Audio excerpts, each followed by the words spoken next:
asking you, you wake up early in the morning, you get yourself dead. How can you feel? You wake early up in the morning, you get yourself, you are dead. How can you feel? If that becomes a problem, Navy will join the force. But for now, Navy is not part of it. It's Army, Air Force, the modern security agency, which is the Nigeria Police Force, the DSS, and the one we call the civil defense. That's the six that constitute Operation Udogachi.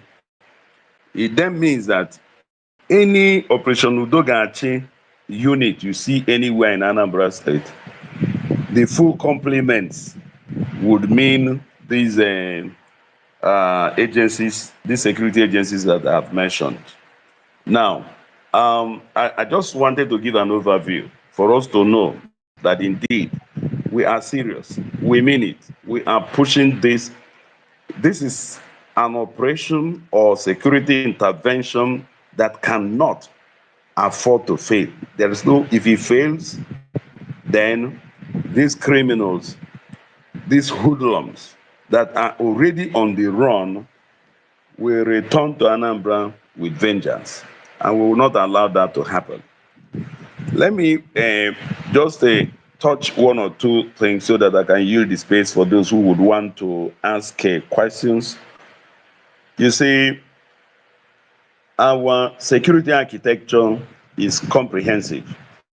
I want to believe that if fully understood and fully in flight and delivering at optimum, I'm not sure that anybody who wants to do technical review would count more than 3 to 5 of such interventions in Nigeria without calling Anambra State present security architecture. It's one of the best now, and I'll tell you why.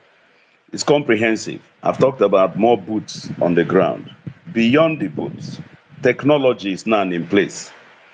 We now have command and control center in a place I wouldn't want to mention on air. That command and control center, driven by artificial intelligence, is such that Anambra, the 21 local government areas in Anambra, are now wired, connected, using CCTV cameras and walkie-talkie and other means of communications to make them one. It means that Anambra, all parts of Anambra, are now being watched from one control room. Any security breach, intervention, criminality in any form of Anambra State can trigger an alarm. And that alarm that is monitored from the command and control center would mean that we are in a position to now activate the closest Operation Udogachi unit to intervene. In fact, one of the features of our current security architecture is that we have Operation Udogachi in units. It's not just in one place. No. In fact, you have Operation Udogachi units in not only 20 local government areas in Anambra State, but also in some areas beyond the local government that are considered as flashpoints, bad spots that needed closer monitoring and watch, so that if things continue the way they are, we'll be able to move in quickly. That is one level of it. We now have a call center. The call center works for 24 hours, 247. You can call the number 5111. That is 5311. You call the number. We say here in Anambra, see something, say something. And even now, we have gone beyond see something and say something. We now say, see something, say something, and something. Because we have introduced whistle blowing policy into it. So people can give us intelligence.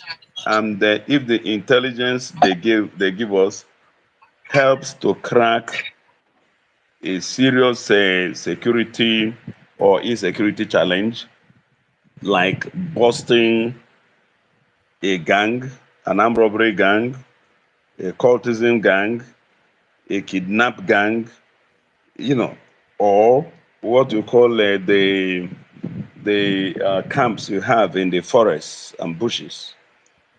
Once we get that and process it and it turns out to be true, you can earn as much as 5 million naira. Well, somebody can say we are bribing for information. We don't care anymore. Ndị Igbo na-asị na anụ gbaa ajọ ọsọ, agba ya ajọ egbe. Yes, we are bribing for information. We need to recover Anambra fully. We don't want the insecurity to continue because we want to be sure that Anambra returns to the status that he once enjoyed about 5 years ago, or a little before 5 years ago.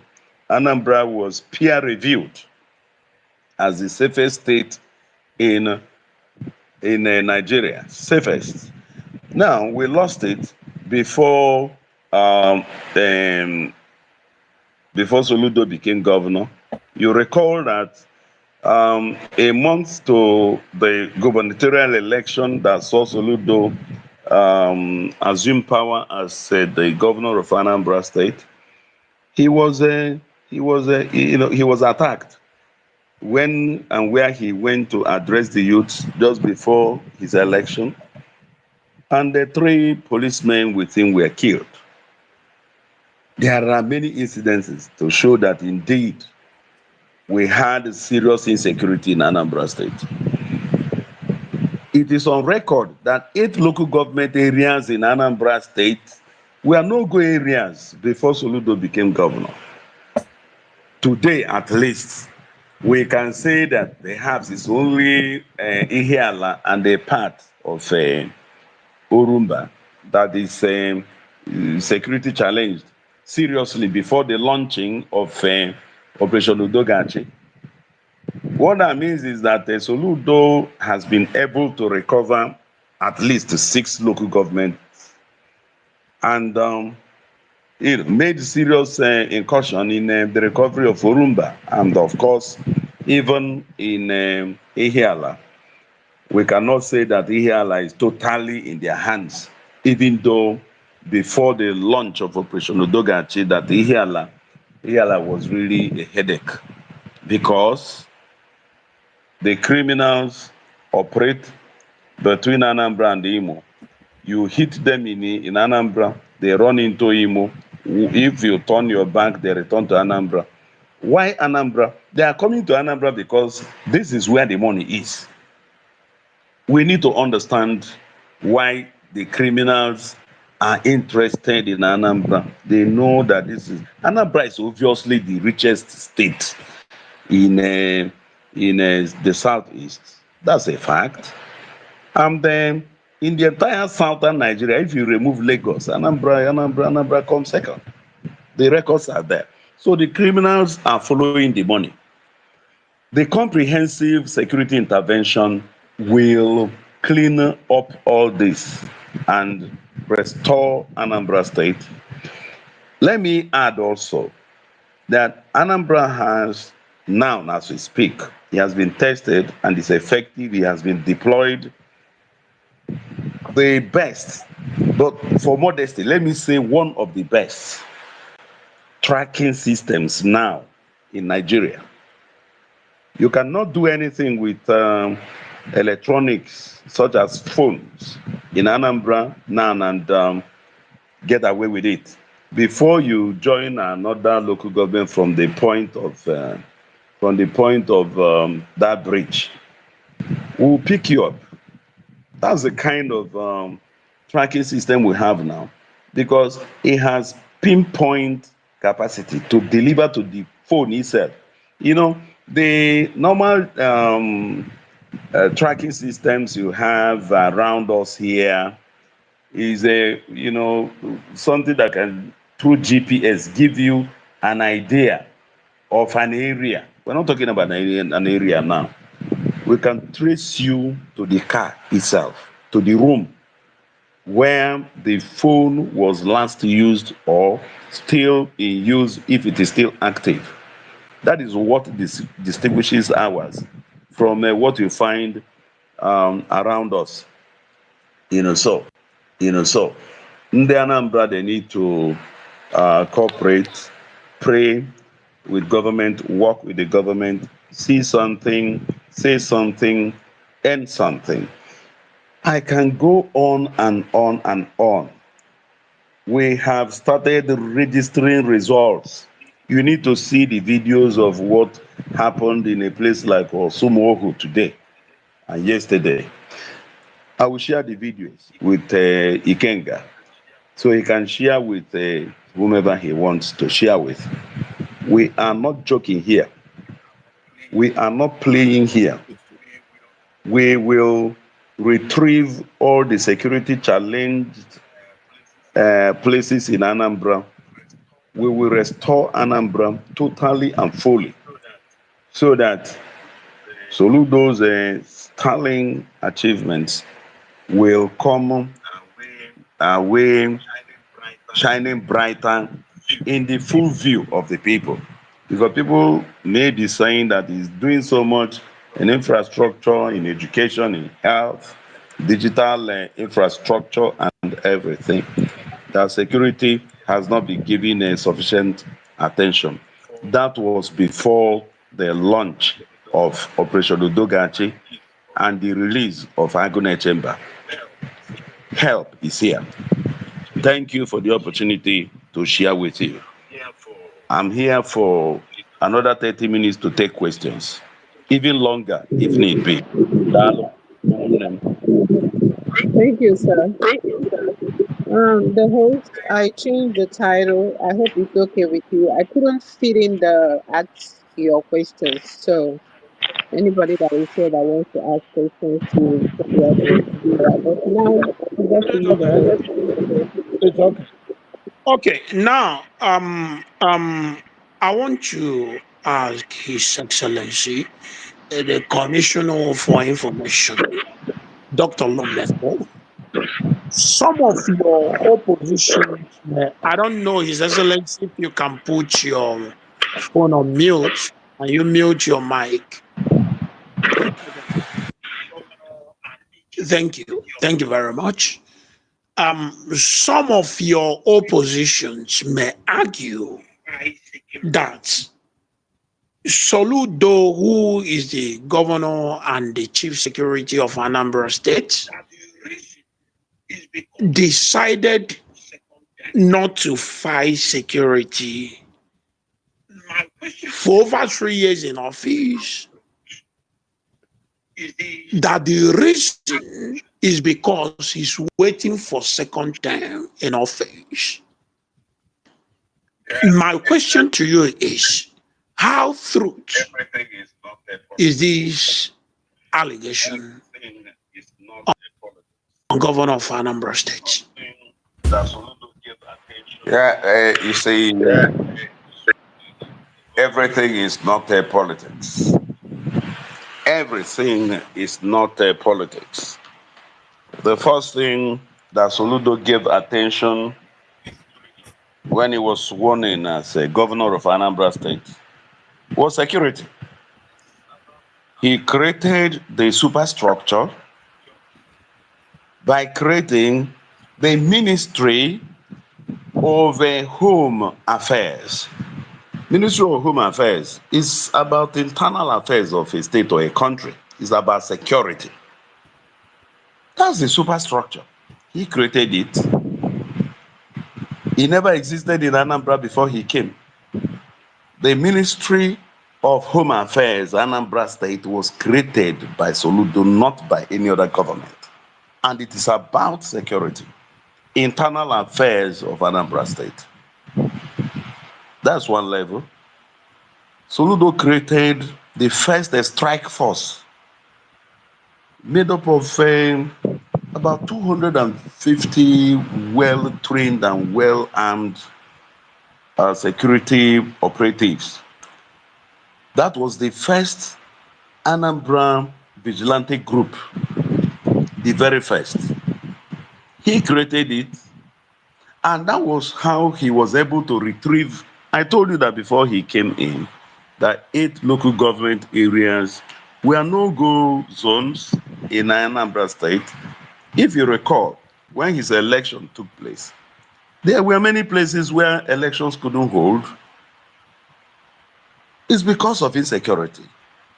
In fact, gubernatorial election was postponed in many places, and even at the new dates that the elections were supposed to hold, they still couldn't hold in many of those places because of insecurity.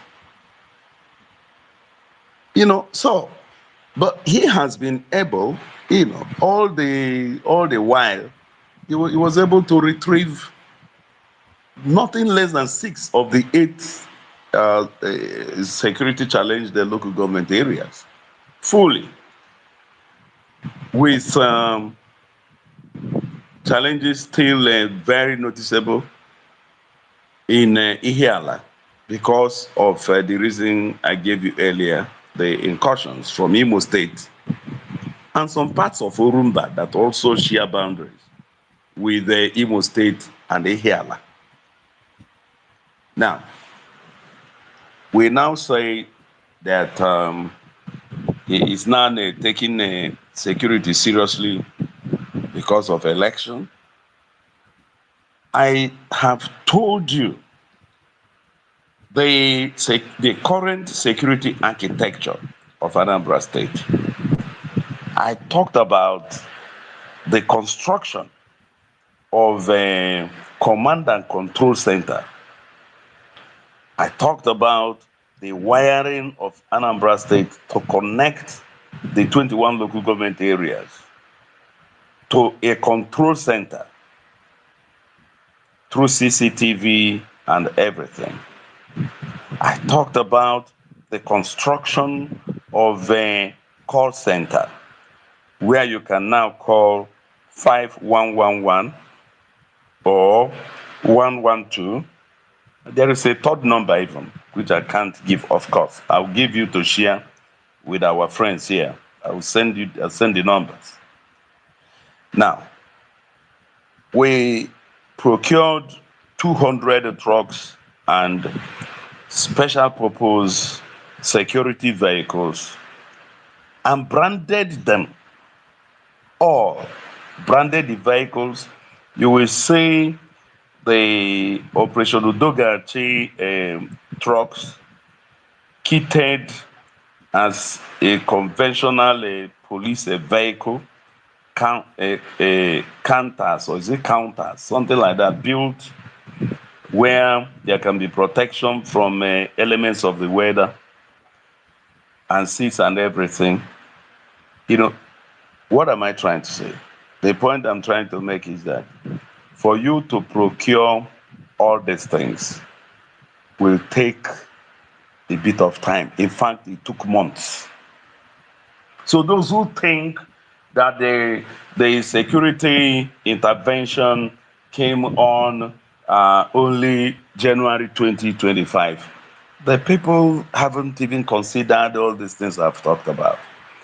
You don't pick 200 trucks from one shop overnight and brand them the following day. These things take time. You don't construct command and control center overnight, call center overnight. You don't acquire and install tracking systems overnight. These things take time.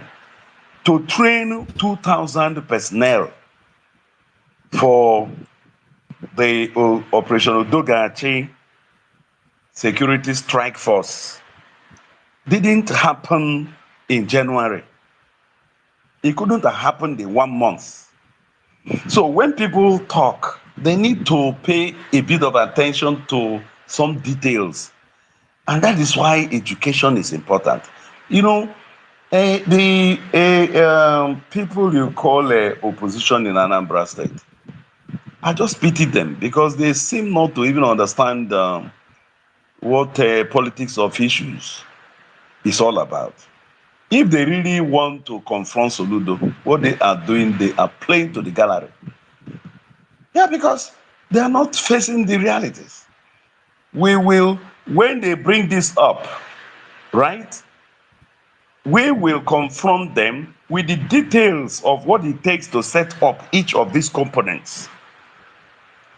And they can find out from any other state in Nigeria that has ventured through this path.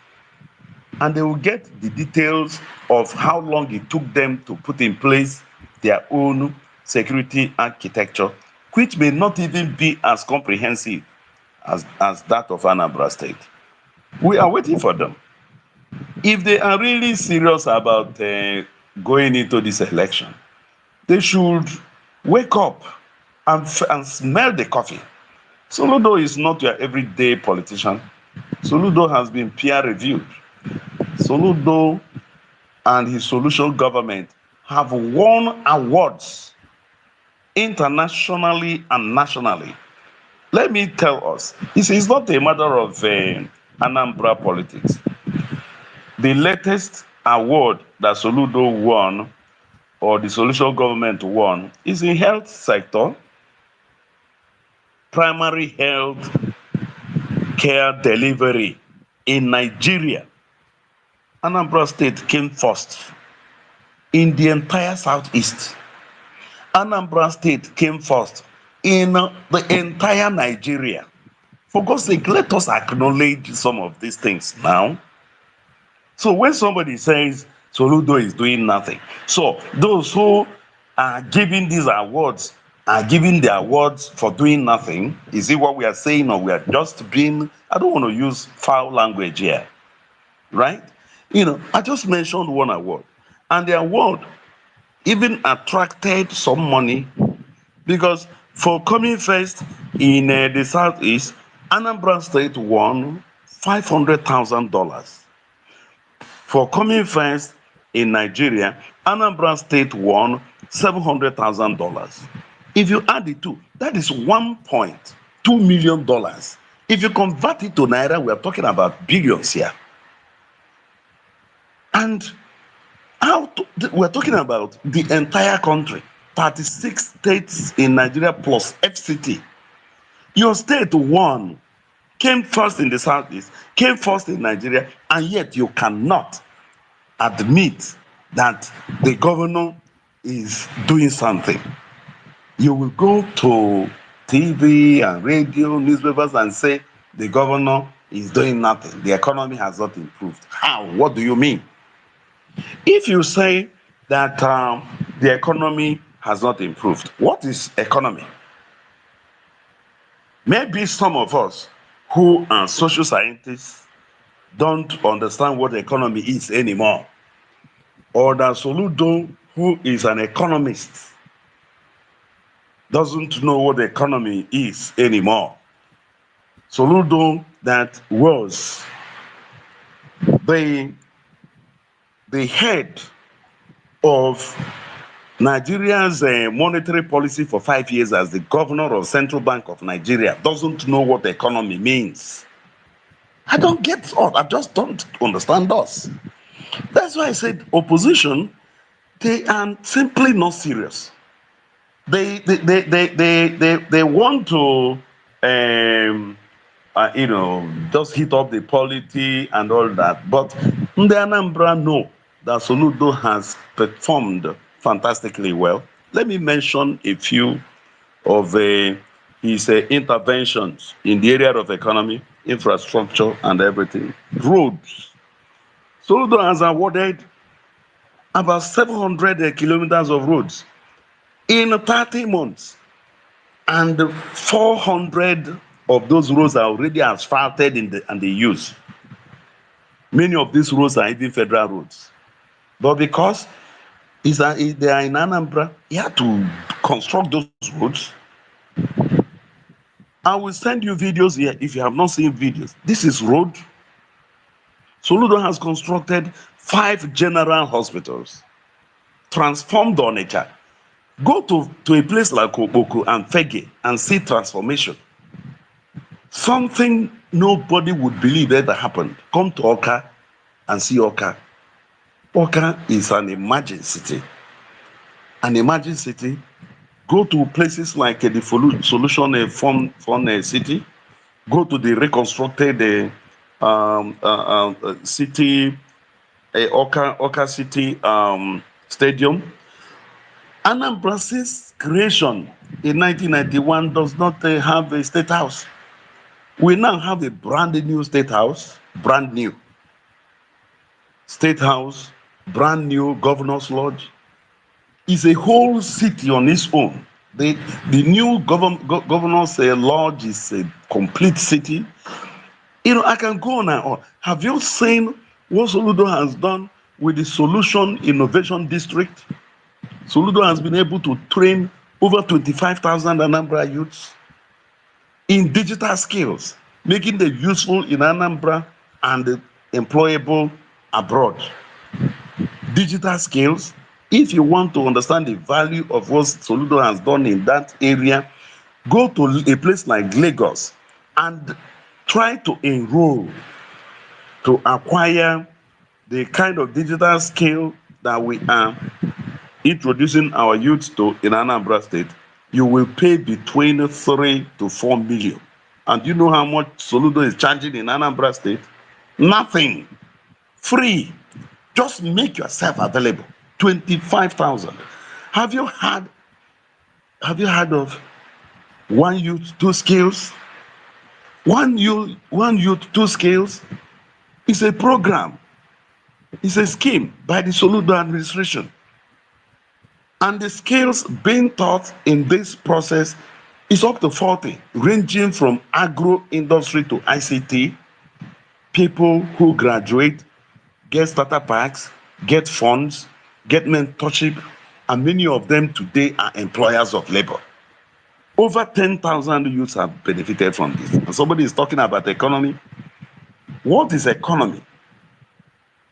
Is free education not economy? Is it not part of economy? Do you know what free education does in what we call generational poverty transfer? Now you have to go to school free in Anambra State.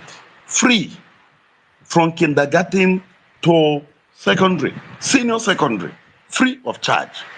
You don't need to pay a penny to go to school in Anambra. Do you know what that means to the economy of the poor in Anambra State?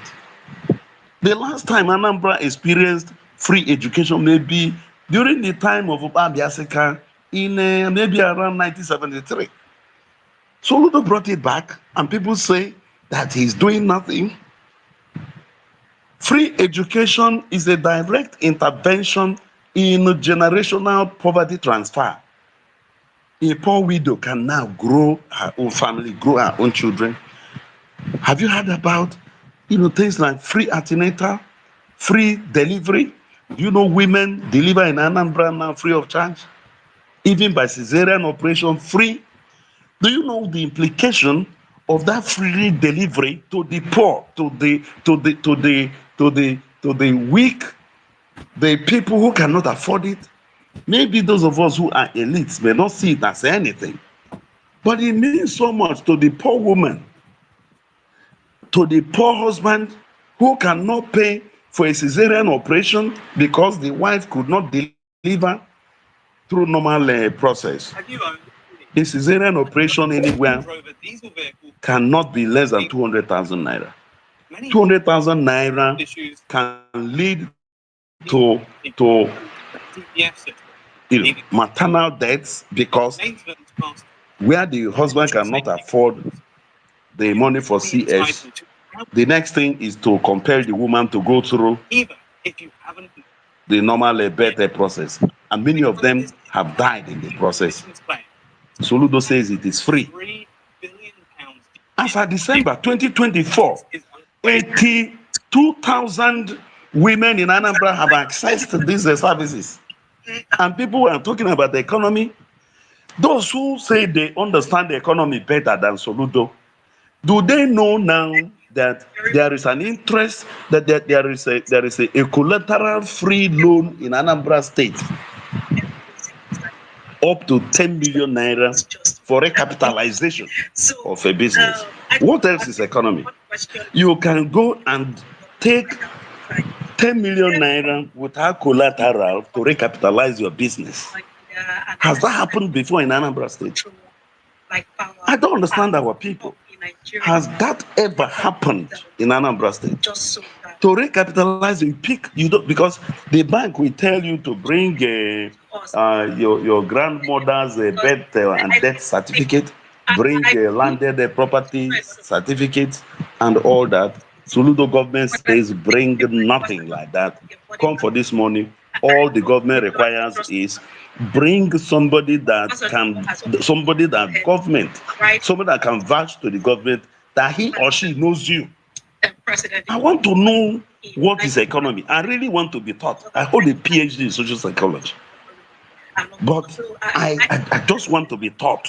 I want to understand what the economy is. If not what Soludo is doing. I am interested. In fact, I'm a good learner. I want to learn. Do you know the cost of treating malaria in pregnancy? Do you know these women who go for free antenatal, free delivery, are giving drugs free? If we are really going to, they are giving free drugs. Do we know all these things? And people will come to national television and say that Soludo is doing nothing. What is something? I want to understand it. What exactly is something? You know, I don't want to get emotional over some of these things. But have you seen what Soludo has done in agriculture? Free fertilizer, free seedlings, free. In fact, have we even seen what Soludo has done with what we call AMIC, the mixed industrial use city, what you call industrial park? Contract for the boulevard has been awarded. Government has earmarked an area, making a light, road and water available in this area so that people can take parcels of land and bring in any kind of industry that they want to bring into Anambra State. When we had the last investment and industrial summit, many MOUs were signed, and many of these people have moved to site in Anambra State. We'll be there wasting our time listening to people who have no forwarding address. Their business is politics. They want to take over Anambra government house to share the money. Soludo refused. That is why he is not popular with the political elites. Do you know Soludo is doing all these things without borrowing a penny? People are telling me about the economy. What is economy? Do you know what it means to run a state at the level that Soludo has done without? In the last 33 to 34 months, he has not borrowed a penny. Doing so much with so little. And somebody says there is no economy. What is economy? I want to understand it. He is doing all these things without borrowing. I am not saying that borrowing is wrong or bad. No, but Soludo at least has not borrowed. And he must be given credit for that. Somebody says he understands the economy more than even Ricardo and Keynes and others. He understands all that. Now, I want to round up, please, just the last statement I want to make now. Say, Soludo's economic prudence has been peer reviewed. Soludo came first in Nigeria in fiscal discipline. Number one, the Anambra must know the kind of governor they have and make use of him. People like him don't come all the time. I'm not saying this because I speak for the government. I'm not saying this because I am the Commissioner for Information in Anambra State. No, I've always and often said this even before I joined the government. You can roll my tapes. Do you know how Soludo got the money that he's using to develop Anambra State? I want to tell you, I know where he got the money, and that will be the last thing I want to say, unless more questions are asked. Soludo reversed the capital recurrent parity before Soludo came in. Since 1999, even before then and beyond then, all the governments in Anambra State, have always run recurrent expenditure of nothing less than 60%. 60 capital, maybe 30%, 30-something percent to 40%.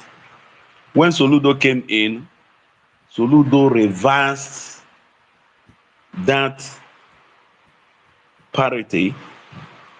Soludo has been running capital 70% and recurrent 30%. In fact, the current budget is capital 77% and recurrent 23%. If you simplistically look at the recurrent as Egwelieli and capital as Egweji, low infrastructure, social amenities, and things like that, you can understand why Soludo is winning and Anambra is rising.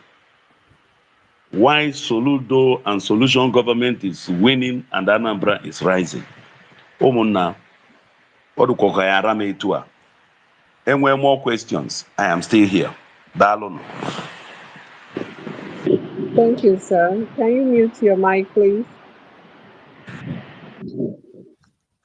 Okay. As the Commissioner for Information, I know you have a lot to say, but based on the time that you gave us, I think it would be better if we can give anyone that wants to ask a question 3 minutes, and then you can take 5 minutes to answer them so that we can accommodate everyone, if that's okay with you, sir. It's okay, ma'am. Okay, thank you, sir. Okay, let me go to Michael. Michael, go ahead and ask your question. You have 3 minutes. Thank you.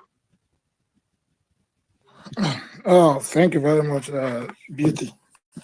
My Honorable, I have just a couple of questions to ask you, but the much question I have, they are related to the security situation and approach. I appreciate the work done within the last few months so far, and we hope that it intensify and be sustained throughout the stay of the governor and the subsequent government that is coming in. We want a peaceful Anambra State and Igbo in general.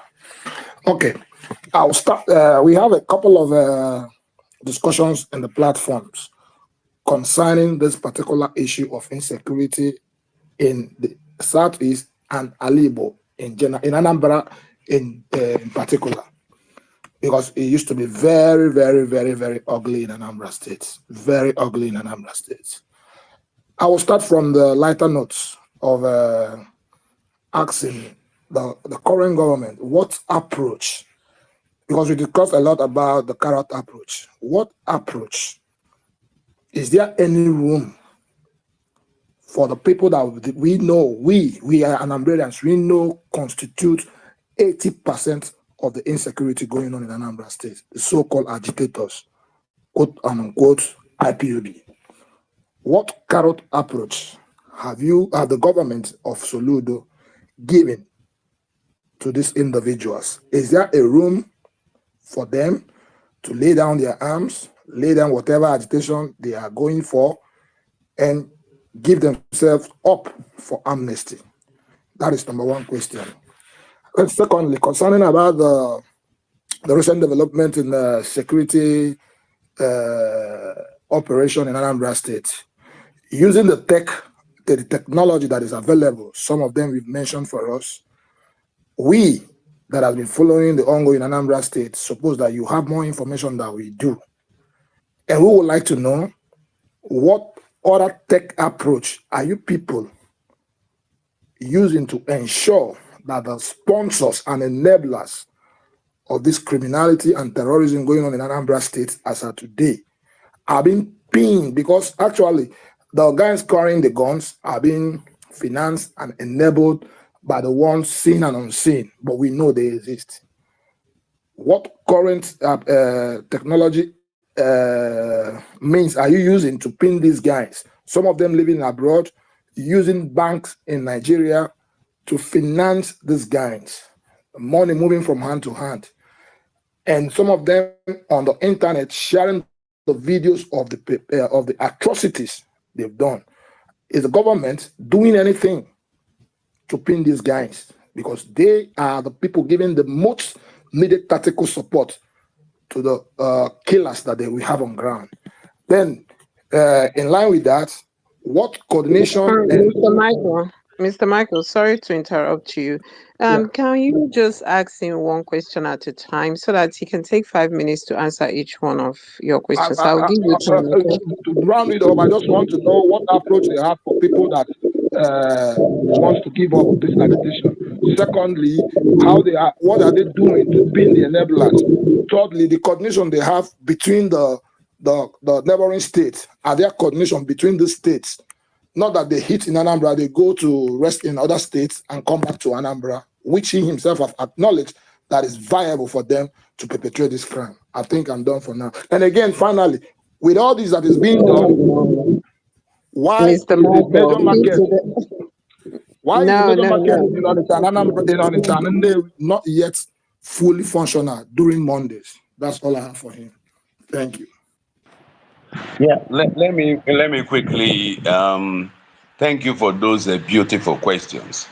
See, first and foremost, Iman, when you talk about IPOB, ESN, is ever made ideological, and dealing with ideology is not a small problem, because ideology has to do with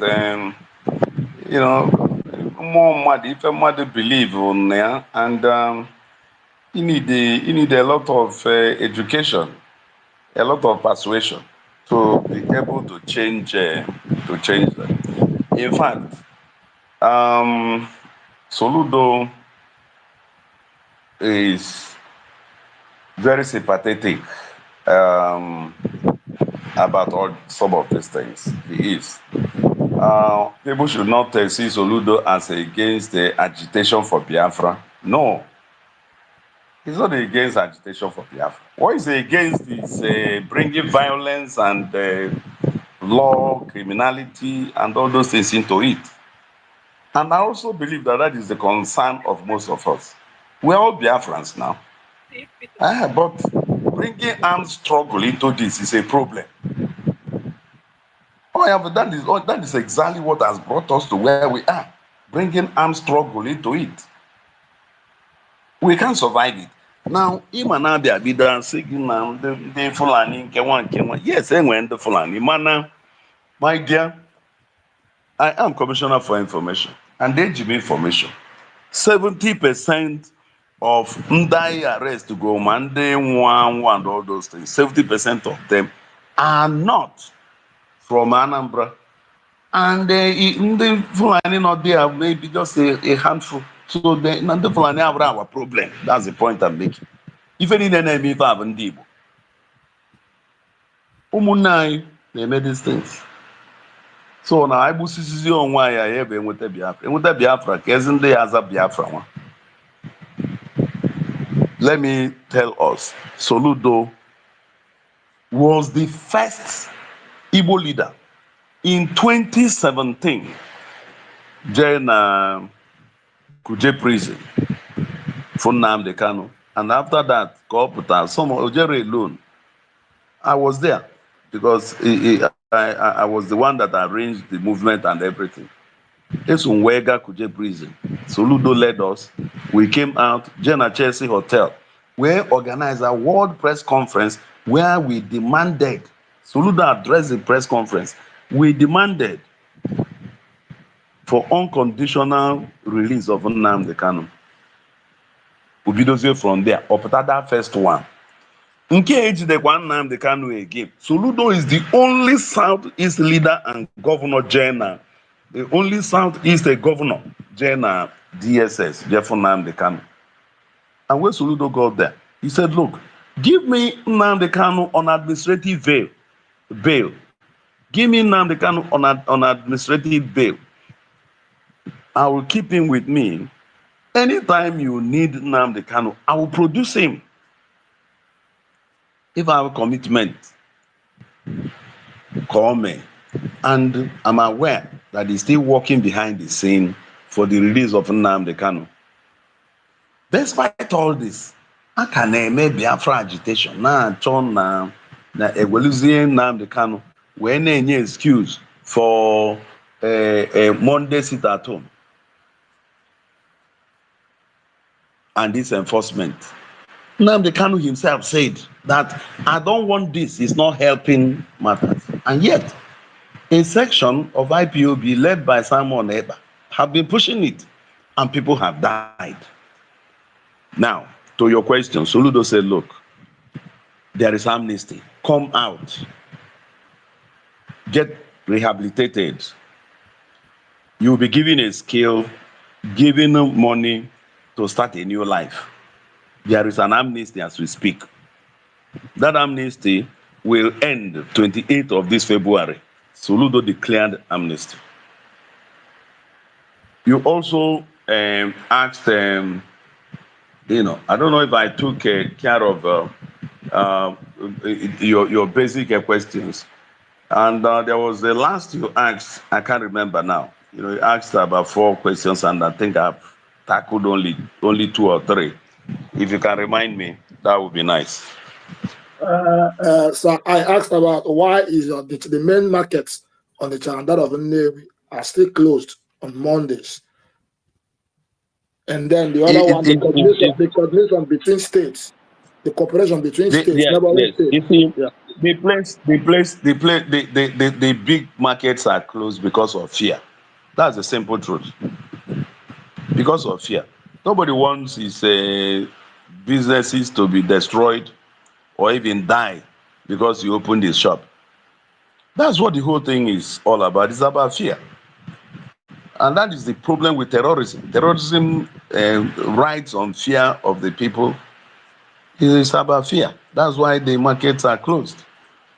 But it's easing out because sit at home is no longer total. Even in Onitsha and Nnewi.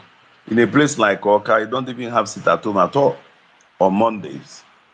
But we must admit that sit at home is still on to a significant extent in many parts of Anambra State and the Southeast. You asked about coordination. Well, my brother, I believe that the Southeast states must work together. Mgbe ekwu na enwe Uruagu as a Southeast regional force. That was after Amotekun was formed in Western Nigeria. But governors of the Southeast of that time played politics with it. Yes, they did. The current governors, they met again, they talked about, they said, oh, Anyora. I think that is what they call that regional force again. Yes, I agree with you. That Anyora, this is the time for it. Now, I think there is a bit of cooperation because I saw some actions. Neighbor Nabo, Awo Idemili. Awo Idemili is bordering, is very close to Anambra State, but it is Imo State. And then there's some action there. And I don't think that the action was launched by Agune Chamber of Anambra State. No, it was launched from Imo State. And that is some cooperation, if you ask me, or a kind of concurrent action. But something more concerted, more, more organized, needs to be done. And I just want to agree with you that there is need for a more organized regional cooperation. In fact, calling a spade, there is now a very strong need to have Southeast regional security force in the mold of Amotekun that you find in the Southwest Nigeria. I just hope I have answered your questions. Thank you, sir. Mr. Michael, please, let's stick to the rule. Okay, so that he can remember your questions and so that he can also be able to answer them, within the time limit. Okay, the host, over to you, your question. All right, Commissioner, thank you very much for your answer so far. Let me recognize my senior, Uchoka from Mefor, and then Namuku, Dr. Bidi Obieno, both of you are welcome. Now, Commissioner, people from Ihiala, and we have two questions for you, but can you go to one? People from Ihiala, Nedelum almost every day. Khalifa, our government, made to stop insecurity. Now that side of Anambra State. People from Oba as well. Nedekwa Khalifa, the government of Anambra State, name to stop a kind of cultism activities and some other things. Now, I want opportunity to have you here. Actually, my commissioner. Khalifa, your government, neme to stop insecurity. Nebe na ba mbalafa okacha ihiara. I want us to know, please. Overall, my government is our government. Soludo government was put there by the Anambra. So it is our government. And why I am here with you is for us to share ideas so that I can take the feedback to the governor and the other process owners. Ihiala, I announced earlier that as we speak, there were major showdown in Ihiala as we speak. And I'll send you videos of actions, things going on. I'll send you videos. And that is what we are doing. Now, Oba is now proving to be a big problem, surprising to many of us, because nobody ever knew that Oba is this security challenge. Nobody, I for one, never knew until recently when we had a problem with the hotel we call Udoka Golden Point Hotel and Suites that was pulled down by the Operation Udogachi team. You know, after that, about 3 to 4 days ago, the government team called the SASA tried to carry out an operation in a park in Oba. And they used the tipper to block or harass them. And the thing led to a mishap that further led to the deaths of 6 of the SASA operatives on the spot. And the information I got last night was that the 2 more have died and about 11 in critical conditions.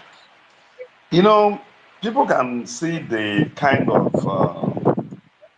what you may call impunity of some people who believe that they're above the law. Well, you can see that from the SASA experience in Oba, and from what we also did with the hotel, the Udoka Golden Point Hotel and Suites, that government has its sight set on places like Oba. And we are carrying out full investigations to know precisely what happened in Oba. But one thing I assure us is that Oba will be rid of crime and criminality. Nobody is above the law. We are not joking here. This is very important. Nobody should just think that this is politics. No, it's not politics. Crime and criminality will have to give way in Anambra. Oba is just one of the many places that we have to sanitize. And those who believe that they are above the law, they are only testing the will of the Professor Soludo-led solution government. And I don't think it is necessary. After God, it is government. And we are going to prove this. We are already proving it. Those who want peace should just take the olive branch that government has offered. Government is employing kinetic, that is the brute force, is on. Very brutal force. But we are also looking at non-kinetic approach. The non-kinetic amnesty is one of them. Those who want to lay down their arms, they should do so now without any reprisal. They will be rehabilitated. They will be given 1 or 2 skills. They will be given empowerment. They will be given money to start a new life and pursue their happiness without going against the law. Because going against the law is like the relationship between the egg and the stone. If the egg rolls against the stone, it will break. If the stone rolls against the egg, it will also break.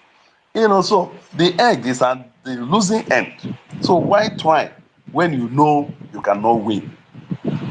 The government is fully resolved to rid the state of crime and criminality and all the enablers of crime, all of them, ranging from drugs, ma ndị na-azị na fa bụ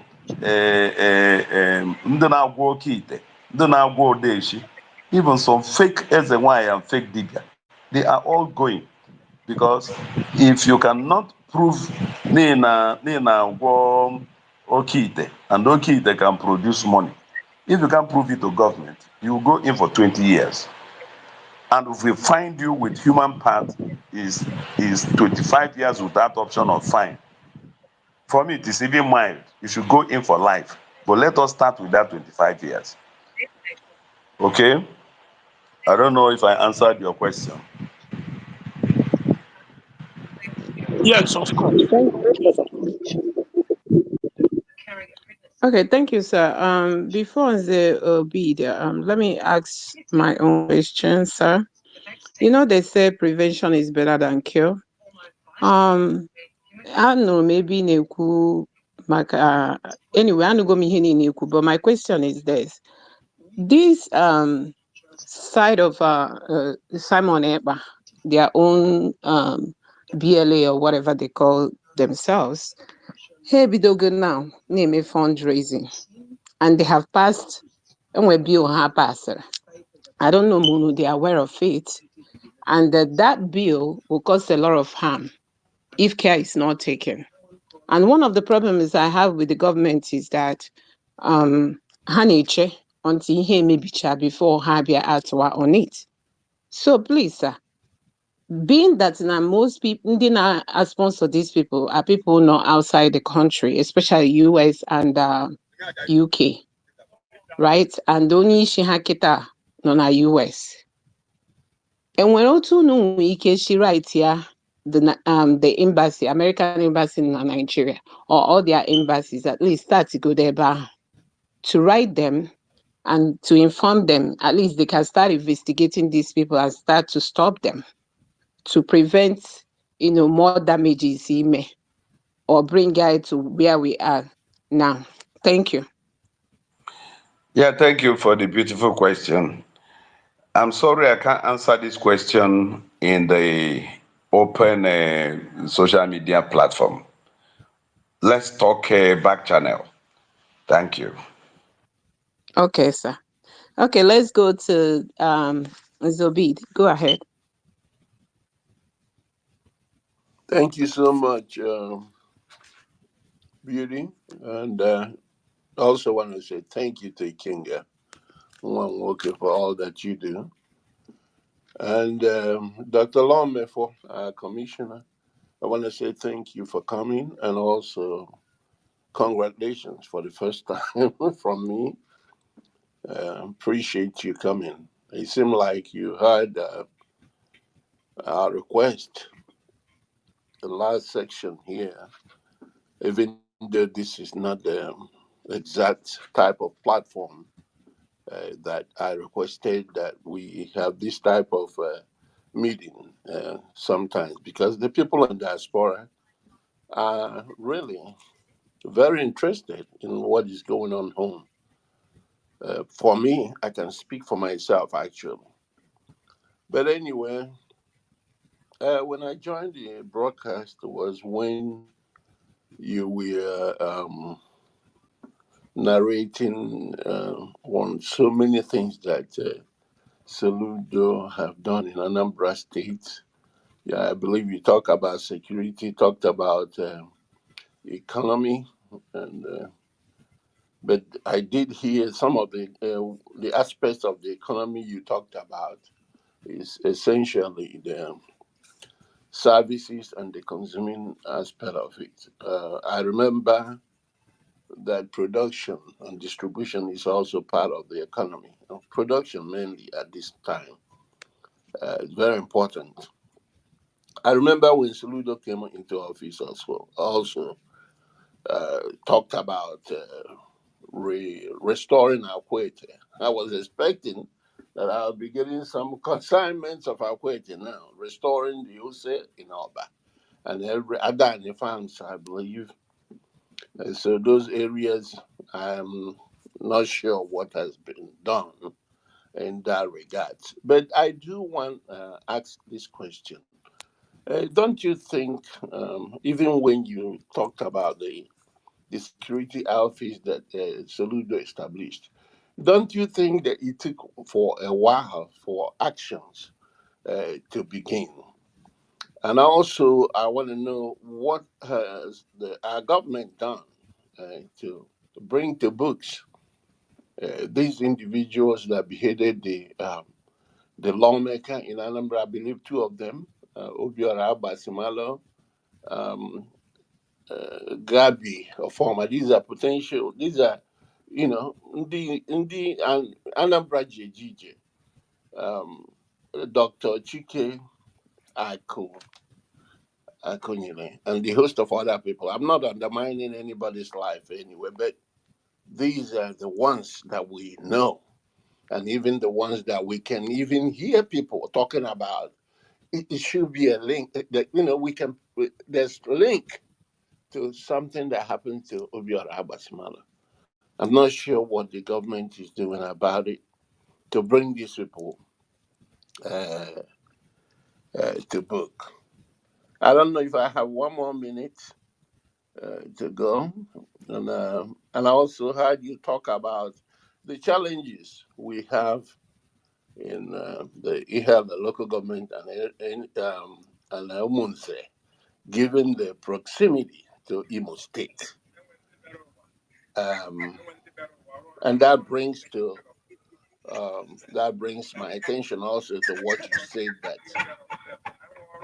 regional police, regional security outfit is, you know, is needed. What is the delay in all these things? Thank you very much.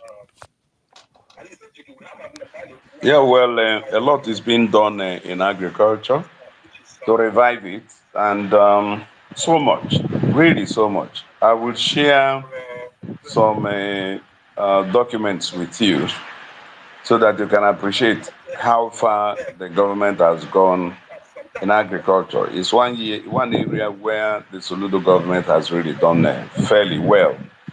I will send to Ikenga to share with all of us. On the people you mentioned, first, let us establish the timelines. Abasimalo was taken during the gubernatorial campaign that brought Soludo to power. About the same time, some security operatives, policemen, about 3 of them were killed when Soludo, while campaigning to become a governor, was addressing the youth. The policemen that accompanied him to the place, 3 of them were killed. What does this mean? It simply means that Abasimalo's case actually happened there before Soludo came in. And what is he doing since he came in to look for Abasimalo? There are some structural challenges here. The way Nigerian security architecture is structured, it makes the governors almost helpless. Why? Because none of these security agencies are directly under the governor. What the governor has now that they can directly control, command, and direct is the agro chamber, the vigilantes. And these vigilantes don't have investigative powers under the law. It still goes back to the police, the DSS, and the others. They are the ones empowered by the law, by the country's constitution, to carry out investigations. And that's it. So whatever happened before Soludo came in, the police ought to say what they have been doing. And even what has happened since Soludo came in is still subject to investigations and intervention by the security agencies that are statutorily empowered to look into such matters. The governor is said that it is often said that the governor is the chief security officer of the state. But that is only in theory. Because you and I know that the commissioner of police, the director of DSS, the civil defense corps, even the army, none of them needs the approval of the government or the governor to do their job. None of them. So the question is, what have they done since these things happened over 3 years ago? That's the question. The governor of a state does not have the power to investigate anything. He doesn't. If he does, I want to be pointed to the provisions, either in the Police Act or in the Criminal Code or in the Nigerian Constitution, where the governor can. Let me give you an example. If a Soludo decides to set up a committee of inquiry, the committee of inquiry will lack investigative powers. It will not be able to order anybody to come or to ask for maybe phone log and account details and things like that. There is that limitation imposed by the Constitution. However, the governor has been pushing pushing the security agencies, I have witnessed at least 3 public fora where Governor Soludo was shouting about Abasemalu and demanding that justice be served that the man. In fact, to use his words, he said that if the man is alive, let's have him. If he's dead, let us know and they do even and they carry out the burial and put the closure to the case. If he can say this publicly, that if the man is alive, let us have him. If he can say this publicly, if he has other constitutional and statutory powers to do more than that, he would have done so. And if we are aware of any statutory powers that the governor can invoke that he is not aware of, I want to have it so that I can press that upon him to activate it. So the case of it's just like even the police people that died while he was campaigning. If he has the powers, he would have secured the justice for them. But it's the police, it's the DSS. They are the ones that have the power to investigate. So you need to understand this and help in putting pressure on the appropriate quarters so that results can come. And I think that is the much I can say about this, to be honest. We wish we can do more. And this has always been one of the reasons some of us are pushing for state police. If you have state police, you have investigative and prosecutorial powers that will enable you to pursue cases to their logical conclusions. The states don't have it at the moment. They cannot investigate. They cannot prosecute. That's it, my brother. Sorry. Thank you, Dr. Mefor. Okay, Mr. Michael, one question, please. Okay, thank you, Beauty. Honorable, in answering my question, you made some statement that personally I'm not really comfortable with. First, you said all of us, we are Biafrans. Personally, I choose to disagree with you because I'm not. I'm an Igbo man from Anambra State of Nigeria. Again, you said Nnamdi Kanu, some people are using the cash of Nnamdi Kanu to perpetrate this crime. Don't you think that this sentiments such as this are encouraging the people doing the same thing that is happening in Anambra State? Because as it is today, somebody started this thing that is going on. Somebody encouraged it, somebody called out for it, and these things are happening. But what we see among our elected officials is that they go ahead to exonerate the same person, then choose a few of the people to bear the brunt of the actions being taken. But somebody started it, somebody upheld it, and people are doing it in that person's name and order.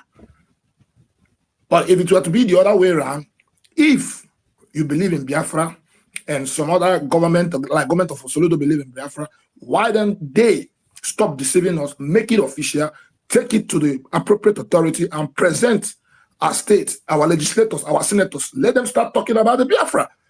If you people believe in Biafra, because you can't come within our circle to say you believe in Biafra, and people are encouraged to go into violence because of such sentiment that 99% of Igbos believe they are Biafrans. And some very naive ones will start killing people and forcing useless laws against us in the quest for the so-called Biafra. Thank you very much. Well, you see, don't mix things. Don't mix things up.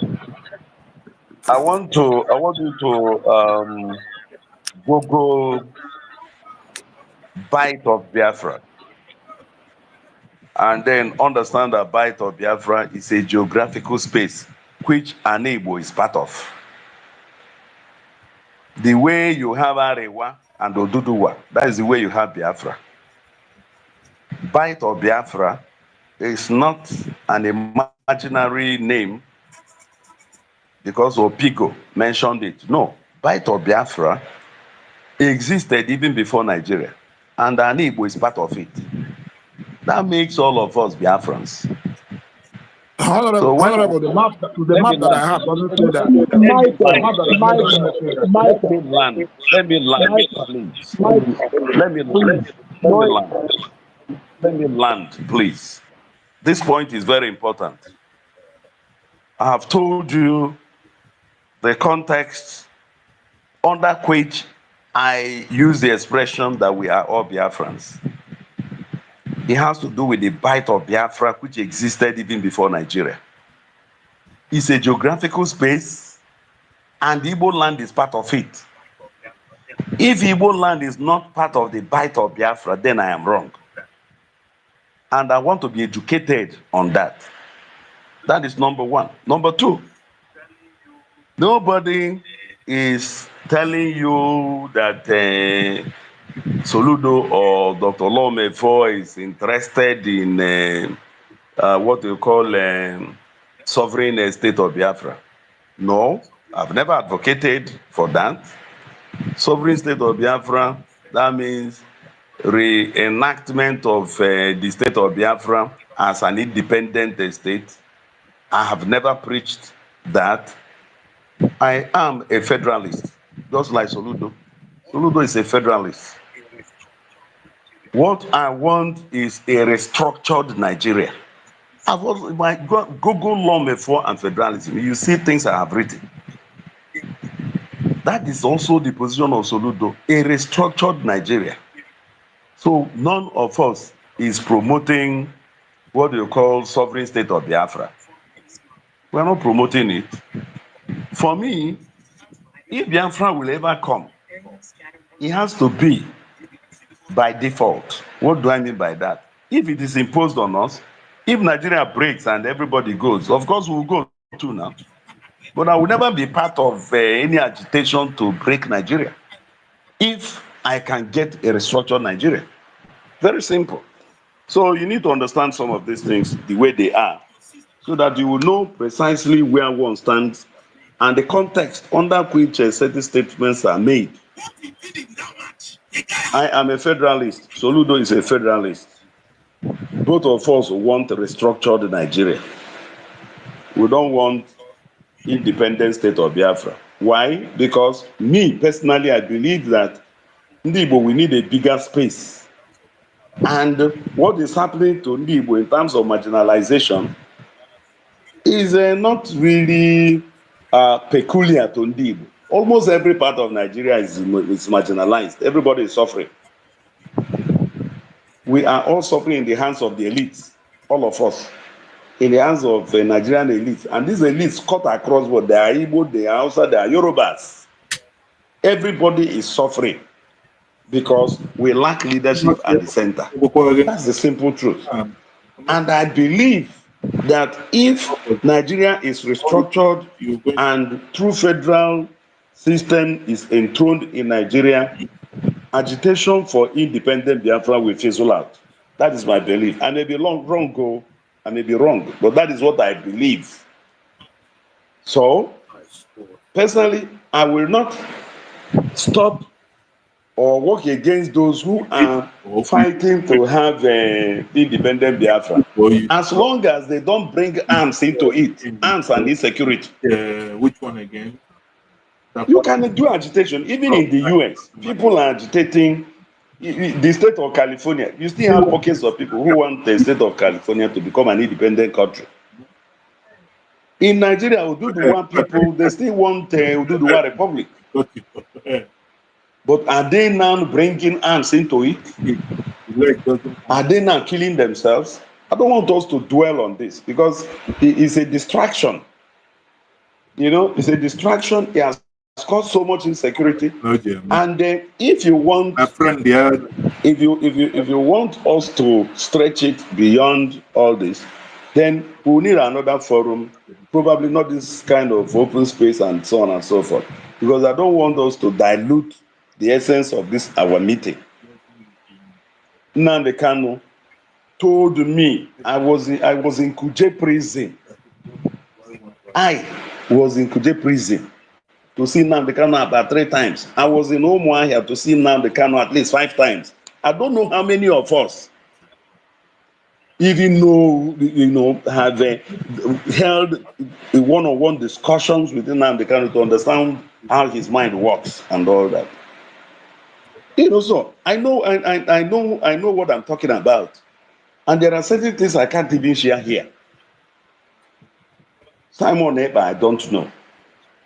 I've never met him. What he's preaching is different from what I believe that even Biafra agitation is all about. And they are responsible for, whatever you call insecurity in Anambra State. Because they're the ones that brought arms into this. I don't want to go into details, please. Let's say, because I don't want to say what I don't want to say. I think I have cleared the air on it. Please. Okay? Thank you, sir. Okay, let me go to Zobid again. Go Thank ahead. you, 2 Billy. minutes, please. Thank you, Billy. Honorable Commissioner, I appreciate your honest answer to some of my questions. But at the same time, at the end of it, you just say sorry. I don't understand that. I really appreciate the questions you answered. And, not alien to me, okay, because of some of us don't really understand it that way. But I'm very glad you made it very clear. You're speaking from the horse, somebody who is in the government that understands your limitations. And I know it does not only stop in security. My other question or follow-up question is, now what can be done? Because you just mentioned that Soludo is only controlling the vigilante, which also I highly recommend. And I believe that if this local, local security apparatus will still work in concert with the police. But the question now is, why all these barbarism? There's no due process. Even when I know I don't live there, but can the government be a little bit transparent so that people can be informed? Okay, and again, before I leave, because I don't want to dominate this platform, I'm making this honest request. If there will be a forum, you are the information minister, you can give us information and take information from us. That's why I always say that is Gamma Nanage. To bring a lasting solution to this mess that we are in now. Thank you. Get your question, to be honest. Can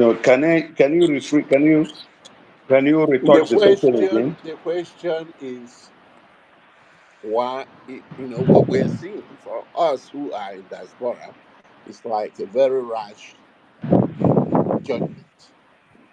Most of the time, it's extrajudicial killing. Most of the time, people that are supposed to give more information are eliminated right there on the spot. Why? What is the why? Well, I don't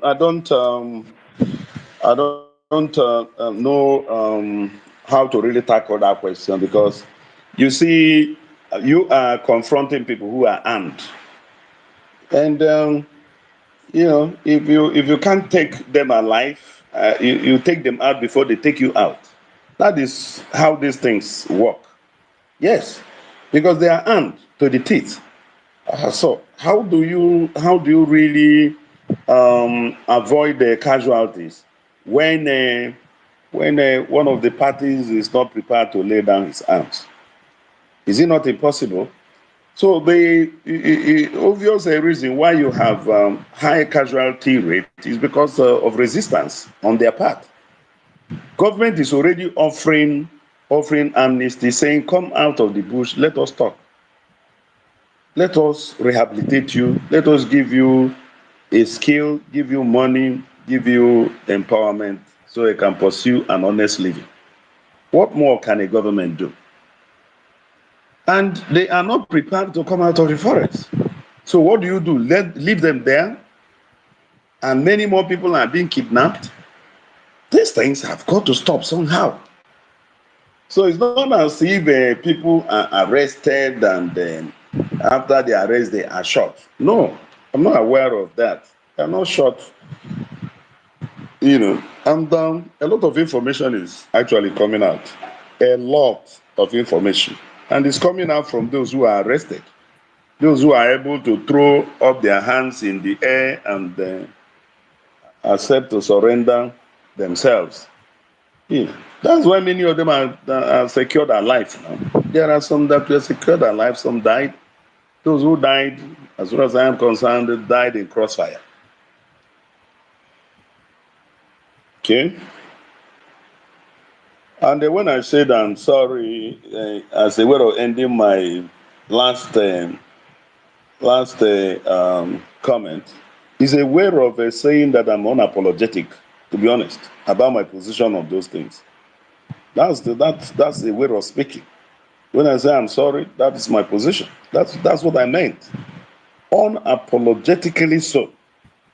That is my position on such things. Until I am persuaded by superior argument and information. That is where I stand. Okay? More questions? Yes, sir. Thank you. Okay. Mefor, go ahead. Mefor, go ahead. Okay. Good evening, Honorable Commissioner. Good evening, all. My name is Mefor. My questions are in two parts. You made reference to the fact that you believe in restructured Nigeria, and what I want to ask is restructuring along what line? The second aspect is uh, if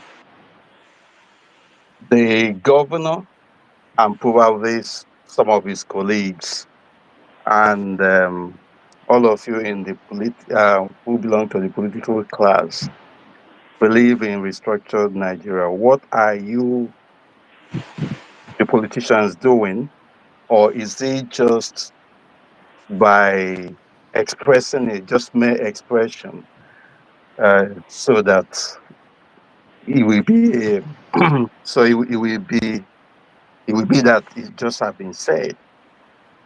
The issue of agitation borders on injustice.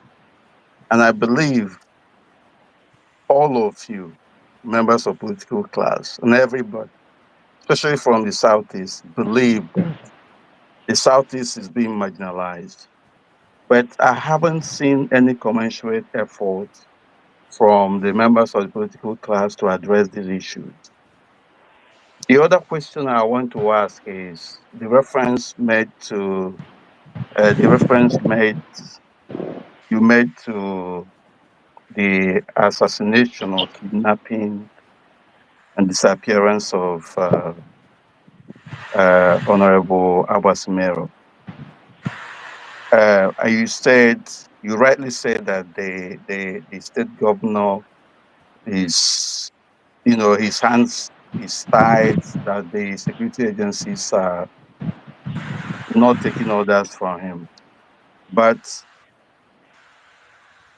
I want to find out what the governor has done in terms of investigating that case. If his hands are tied, has he made a formal request to the security agencies to look into all those high-profile killings even non-high-profile claims as well. Because it's not just saying that the governor is not empowered. It's about what efforts the governor has made. Has there been an official engagement for the security agencies to investigate these cases? Thank you. Okay. Thank you, Uche. See, I'll start from the back and walk to the beginning of your questions. See, Governor Duguma Soludo has made several and repeated calls for a complete investigation into these cases to bring many of them to a closure, particularly that of Abasimalo. That of Abasimalo, he has been consistent about that one because it happened during his own gubernatorial campaign. It could have been him. The man was on his way in a convoy of his gubernatorial campaign to a place I can't remember now, when they were intercepted, and only him dragged that, and he has not been seen till today. So Soludo has made very passionate appeal to security agencies to work and bring that matter to a closure. Yes, he has said so. Then about the issue of restructuring, you know, Nigeria is a very complex place, and the Southeast, as a bloc under Ohanese in 2017, produced a document and presented it as their position on Nigeria and their position on restructuring. That position of the Southeast, which was articulated and made known and available to the whole country and the world through Ohanese, tallies with the position of the Southwest, South-South, and the Middle Belt. Now, you know, these are positions, but you see, you have the constitutional provisions on how Nigeria can be restructured.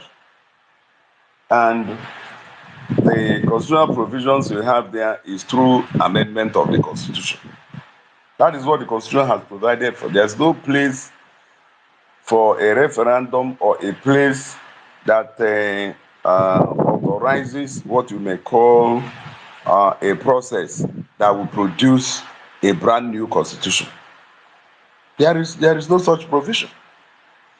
What that means is that if you cannot achieve restructuring through constitutional amendment, then you have to really find some other ways that will cause the government of the day to set up a kind of a process and then use the political will to get the National Assembly to adopt the outcome. That was what Jonathan did in 2014. Jonathan constituted a confab. The confab came out with over 600 recommendations on what should be done to restructure Nigeria. Jonathan refused to implement it. Jonathan, a Christian Southern president, he was there for 6 years. Obasanjo was there for 8 years and blocked all chances to restructure Nigeria through constitutional amendment. Not a single constitutional amendment happened under Obasanjo.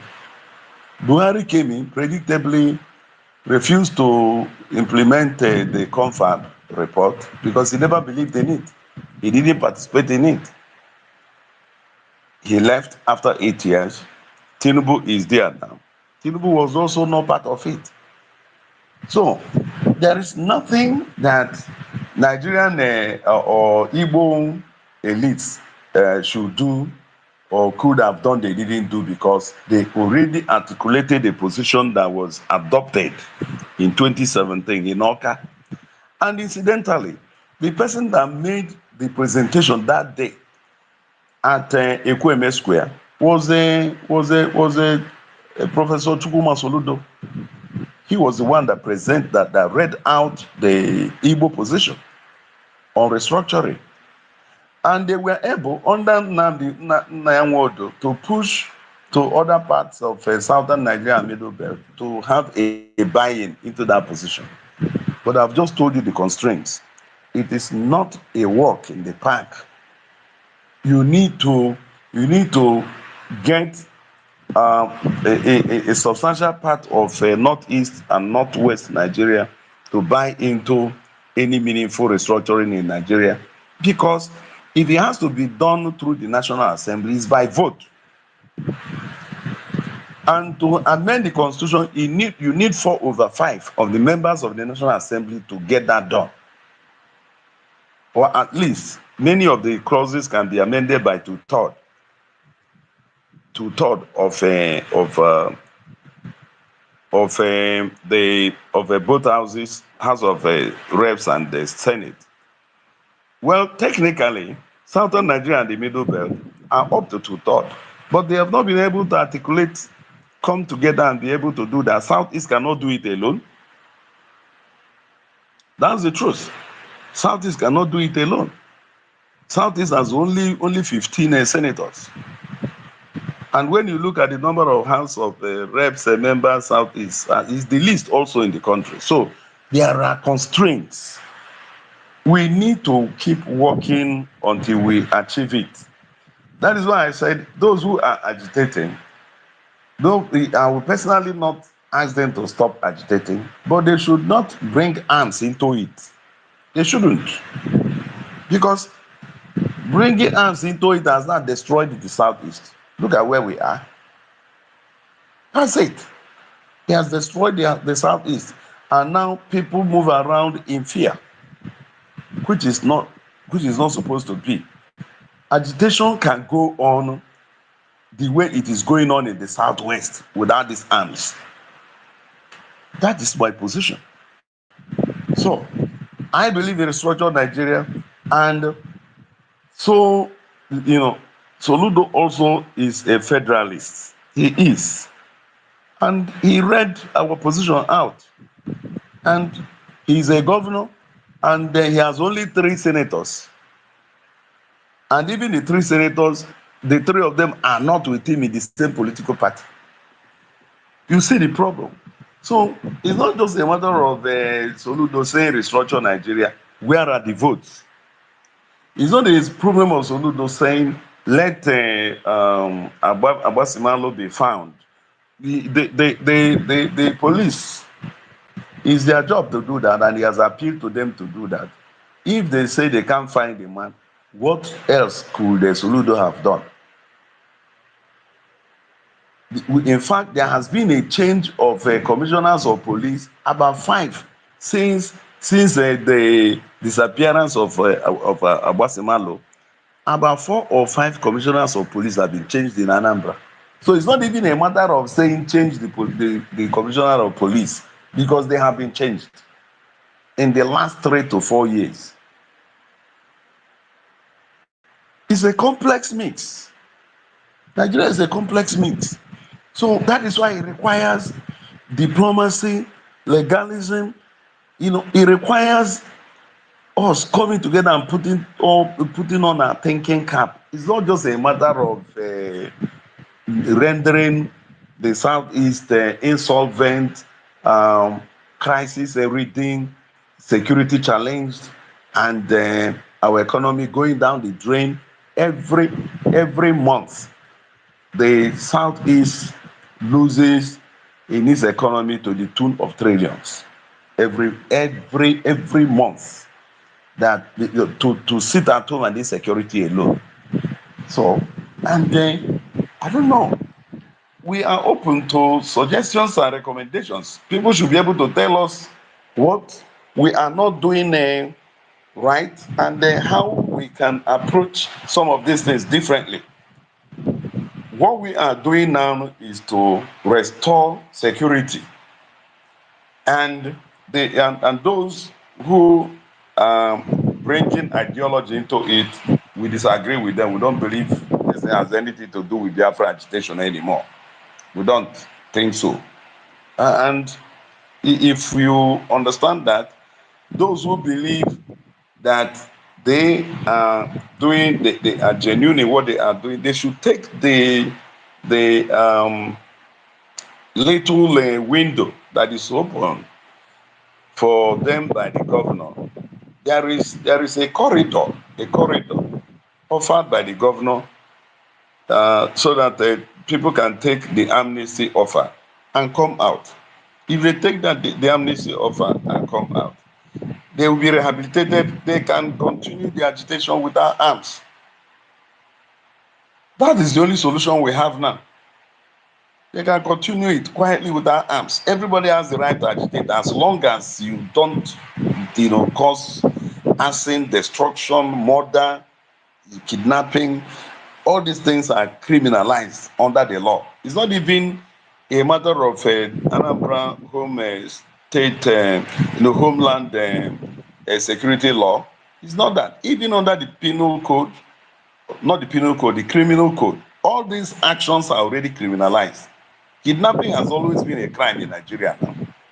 So even without this law, recently enacted in Anambra State, kidnapping has always been a law. It has always been a criminal offense. Armed robbery has always been a criminal offense. Murder has always been a criminal offense. So that's the much I can say, unless there is an aspect of your question you believe I haven't touched well. Thank you, sir. Mefor, I will come back to you. The host, over to you. All right, Commissioner, thank you very much for your answers once again. Now, something and they worried about, and I think Name sent they go to your table before, but can opportunity to speak with you here one-on-one. I want that information. Na Federal College n'ise na chinch na chitabushi ụmụaka niile nọ there.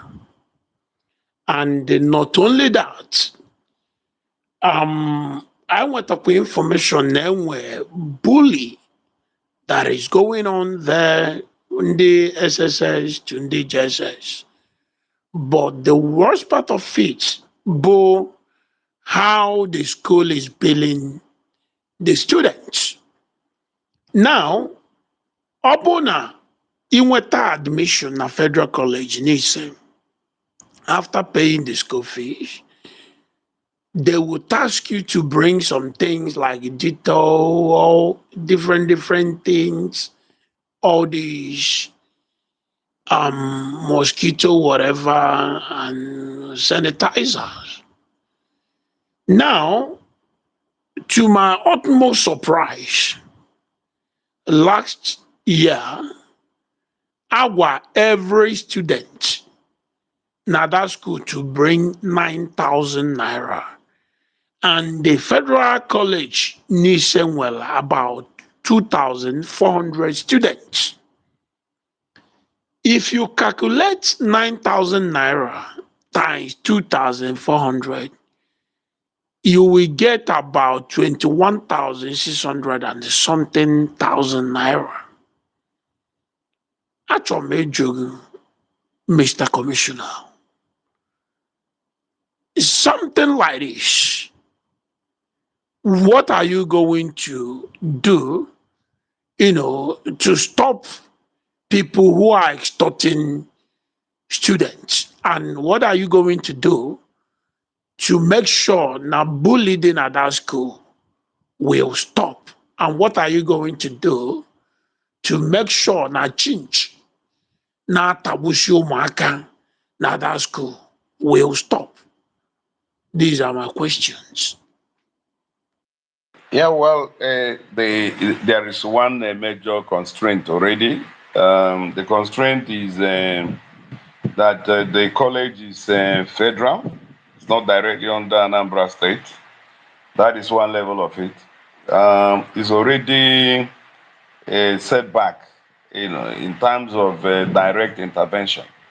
But since the school is a domicile in Anambra State, what I think I will promise is to discuss things you have raised with me now with the commissioner of education, herself a professor, and somehow where she may be able to talk to the principal of the school, and where we don't get the necessary cooperation, we can petition the Federal Ministry of Education itself, direct to the Minister of Education. But like I said, the school is not directly under us, and because it's a federal government college from the name you gave. So we can only appeal and petition. These are the two things we can do. So if I get the complaint from you in writing, so that I can get the exact words, the exact wordings of the complaint, I will forward it to my sister commissioner and then discuss it further with her. Thank you. Thank you, sir. Okay, let's go to Mefor. Then after that, Zobid. I think that will be it. No, that's all right. Let's another person go ahead because I don't want to drag the issue because I'll be going back to what has been attended to before. So let others who have fresh questions go ahead for now. Okay. Zobid, go ahead then. 3 minutes, please. Thank you again, and thank you for everything that you're doing. Dr. Lome, for our commissioner, I am very happy with you, with the way you have delineated a lot of limitation to the state governors. I'm so happy that you're very honest about all these things. When you were speaking, you referred to yourself as a federalist, and by extension, our governor as a federalist. And in line with some of these things that you delineated, as far as as it relates to your limitation with the federal government, to the federal government, do you think that the fundamental human rights, your fundamental human rights, as well as the Anambrarians and other people, have been abused or currently abused by the Nigerian government? Because you define Nigeria as a complex society. And I believe that these rights are inalienable to every person that calls themselves a human being. My question again, the second question is, do we really consider ourselves humans or human beings? The first question, do you believe that your rights are being violated with all the limitations that you can't even investigate any case? For example, the government of Anambra State is limited to investigate a case that is that originates from Anambra State, that concerns an indigene of Anambra State, and so many other things that you said here. That's my two questions. Do you feel that your rights are being violated? And are we truly human beings? Because these rights, human rights, fundamental human rights, are designated for humans, including life, liberty, freedom of expression, freedom of religion, and so on and so forth. And you rightly emphasize that people who want to agitate should continue. In Nigeria, we know that people agitate, especially in Igbo land, they will come out and kill them. So what are we supposed to do? How do we carry on with this agitation without setting our lives? Well, your two questions for me, they are one. Um, do we really consider ourselves human beings if our rights are abused to the extent that many of us have complained about? I'll answer that question this way. You know,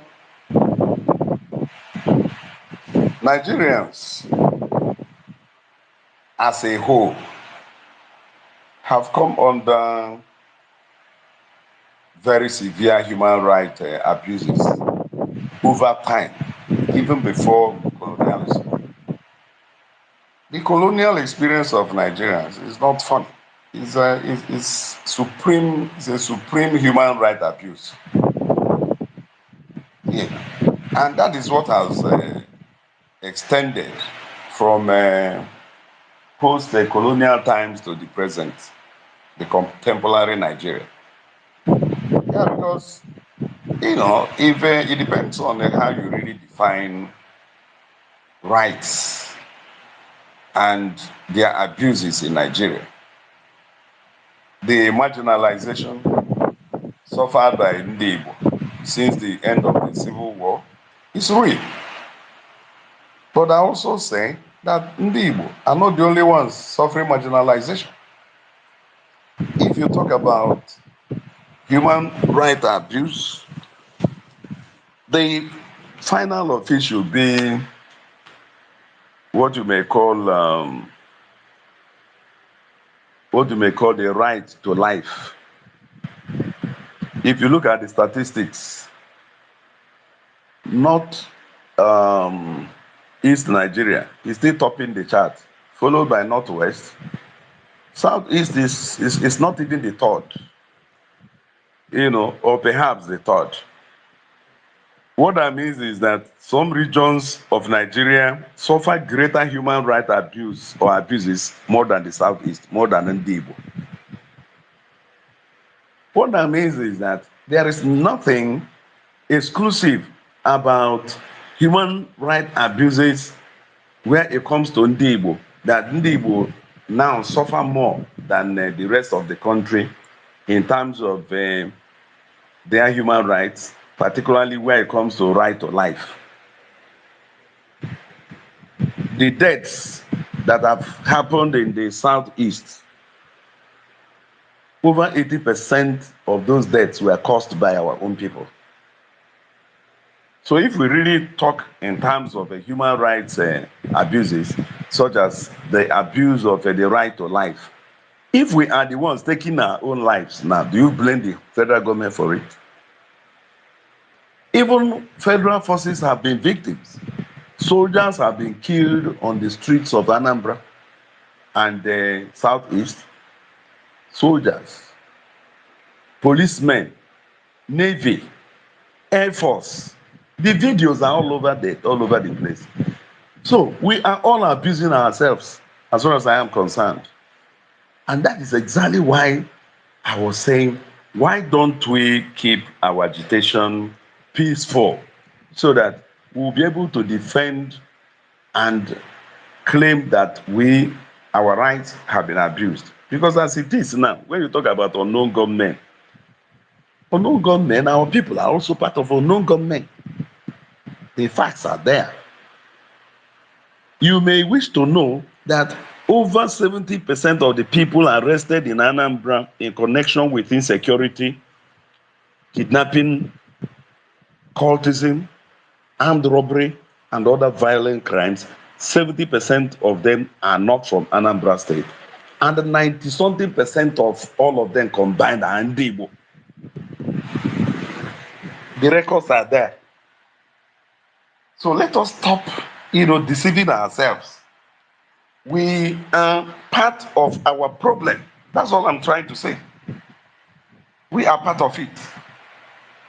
So if over 80% to 90% of those causing insecurity and deaths in Anambra State, and indeed in the entirety of the Southeast and Igbo, who do you now blame?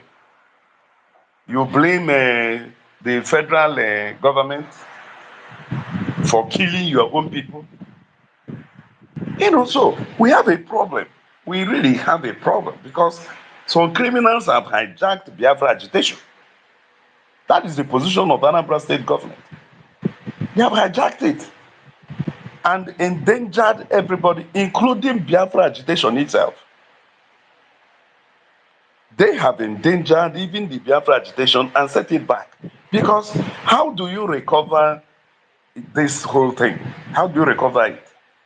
Where do we start from again? The first attempt to achieve Biafra was under Ojukwu. We all know how it ended in 1970. We now had a second wave by Wazurike, Ralph Wazurike. You and I know how it ended. The third wave was started by Nnamdi Kanu.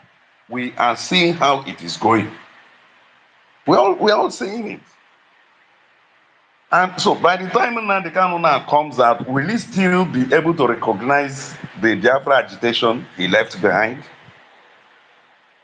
Are you sure that Nnamdi Kanu will still be able to command the people he commanded earlier with what some of these people have done with the whole agitation? Have they not even formed the government in exile, proclaimed Simon Ekpa prime minister? Huh? She had set up, they have ministers and everything. They have set up government. Huh? So what will be the role of Nnamdi Kanu when he comes out? Can't you see that we're on our way to Somalia? So let us understand that the future is bleak for us unless we all come together and really work on ourselves. Yes, because if Nnamdi Kanu comes out, it will not be easy for him to really put the whole things together again. Factions have already emerged. There are factions. If you go to Sudan, go to Somalia, go to Afghanistan, you will see what factions did in agitations for what we may call rights of the people. Once you bring arms into it, you are in trouble. That's what has happened to us. So your question, we are human beings because that is what God said we are. And amongst us, there are still people who are sane, and it is not an Igbo thing, it's not a Nigerian thing. I think the entire third world is condemned to what is going on. And I believe it's a life in transition. We will be able to outgrow this as we move on. Probably, if we can't do it, if we cannot achieve it, our children will. We shouldn't despair. We are human beings. We are not animals. No, we are not. We are human. I know I am human. I don't know about you. If you believe you are human, you are then.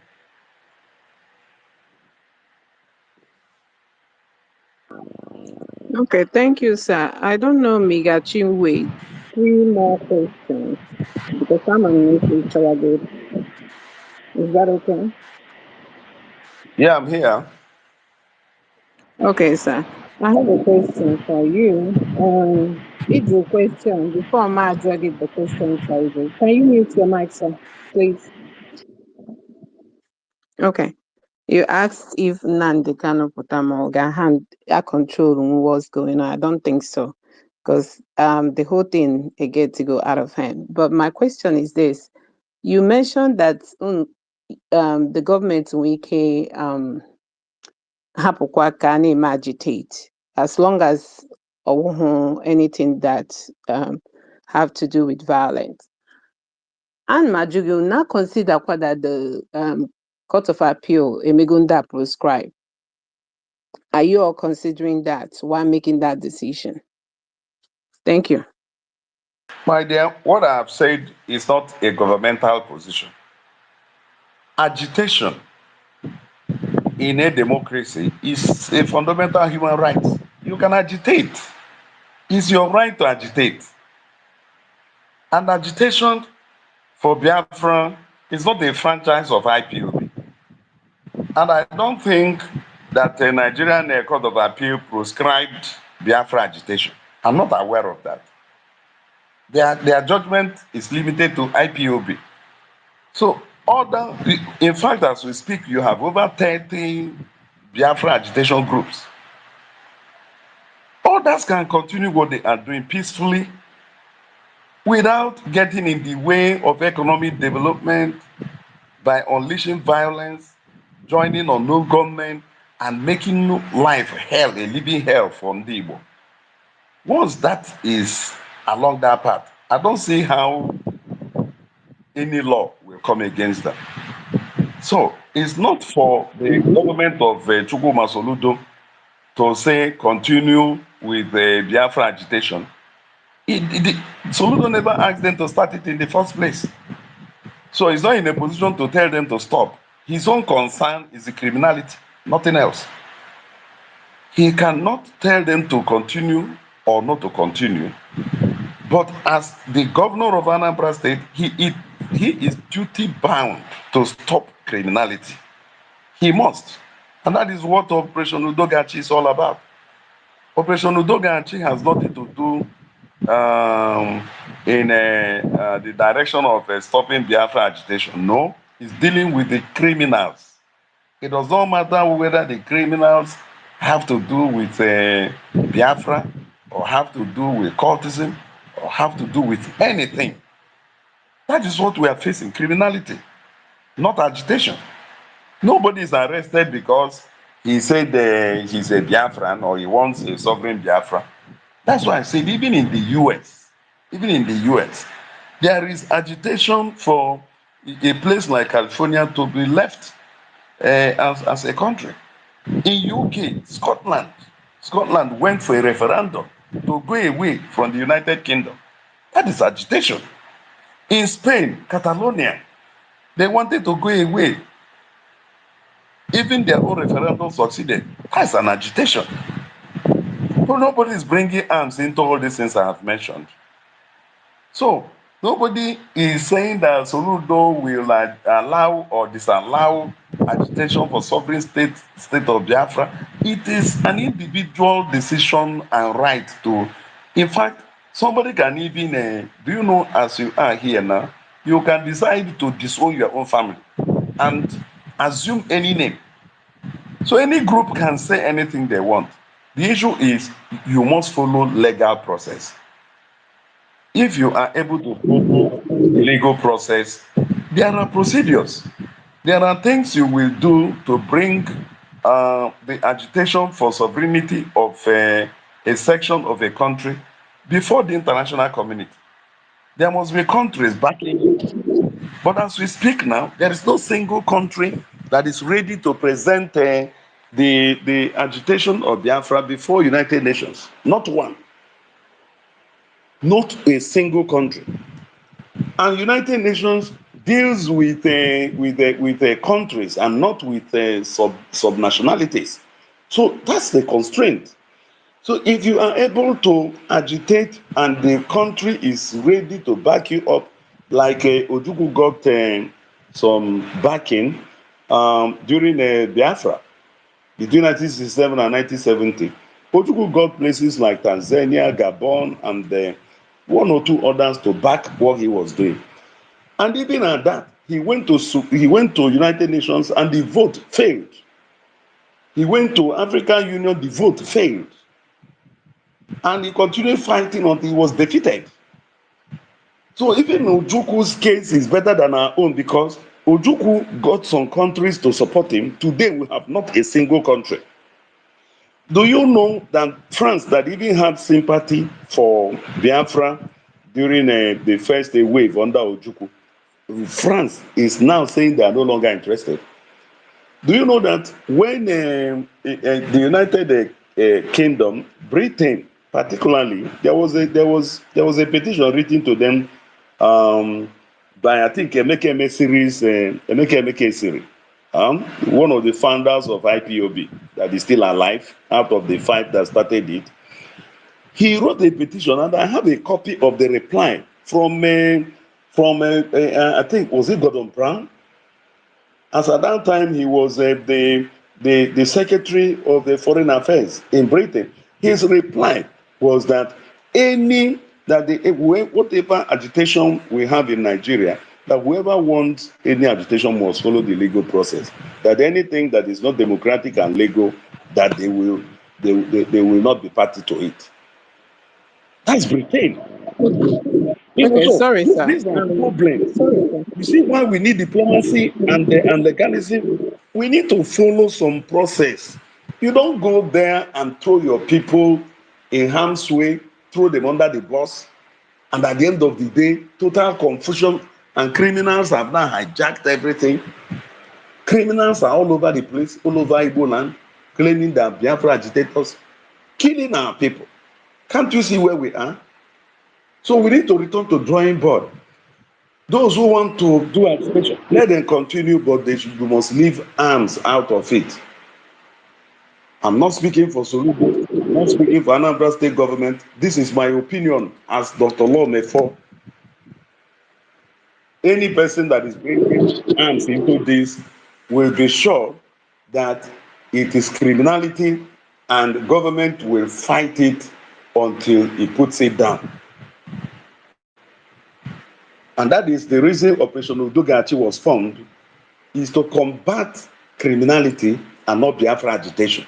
I don't know if this point is made. We need to understand. Yes, sir. Sorry, sir. My question, actually, I wanted to be specific. I was referring to IPOB.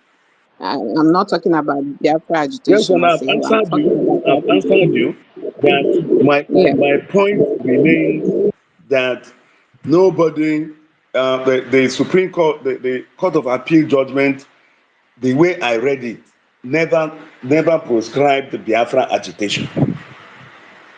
What they prescribed is IPOB. They are two different things. Because Biafra agitation is not a franchise of IPOB now. IPOB is maybe the flagship and the champion of Biafra agitation, but they are not the only ones into Biafra agitation. I can count at least 30 groups that I know. And I understand that. My question is, are you all considering that IPOB, the prescription of IPOB? That's what I'm asking you. The prescription? Yes, of IPOB. I don't care about their prescription. I don't care about it because we warned. Their prescription is based on arms. And for me, I don't care about it because we warned that arms should not be brought into this. We warned. Go and read the conditions for their prescription. You will see the issues about arms and things like that. It's not really about agitation. It's not about agitation. Boko Haram was proscribed because of arms. Okay, how come that the struggle for Oduduwa Republic is not prescribed? Because they are doing it using other methods. How come a place like Mozob movement for not that of Wazurike, but for Ogoni people? Why is it not prescribed? It's because They are doing it in a different way. They are not, nobody can accuse them of armed struggle. That's the problem. I don't know how to explain some of these things again. So for me, I am not interested, you know. In fact, when before arms came into this, I was a very close friend of Nnamdi, and I was visiting him both in Kuje and in Umuahia. You know, somehow I was even technically could be said to be a member of IPOB because I associated with them closely. But we had to pull away when the game changed. And they brought Eastern Security Network into it without any law backing it. That's a direct confrontation of the Nigerian sovereignty. That's the problem here. That's the issue here. That's where we lost it. That is exactly where the struggle derailed. Exactly there. You know, so let's recover Okay, sir. Anambra, let's recover the Southeast. Those who want agitation, they should continue it without arms, do it quietly, diplomatically, legally, and all that. They can elect themselves based on their popularity, go to National Assembly and move motions and bills for whatever they want to be done to Nigeria. Yes, that is what they need to do. If you go to Ambazonia and the struggle for Ambazonia state, the people who are championing it in Cameroon are part of the Cameroonian Congress, represented representing their people. They are inside the Congress, the way you have National Assembly here. But where are IPOB members in National Assembly? Where are they? They are not there. So these are problems we are facing. So even Cameroon here, what the Amazonia is doing, we are not even doing it in Nigeria. So I don't know what else to say. To be honest with you, I am pained.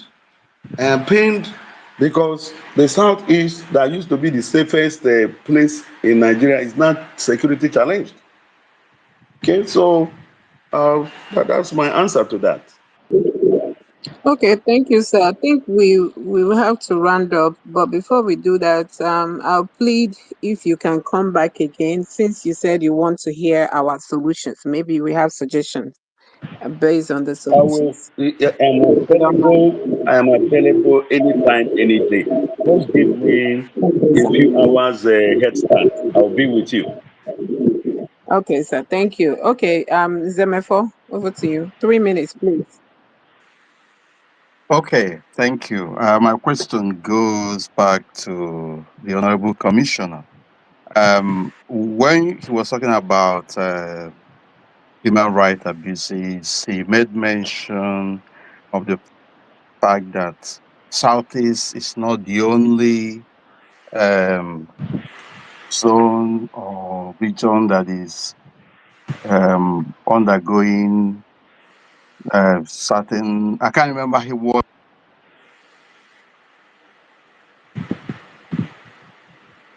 but I want to ask,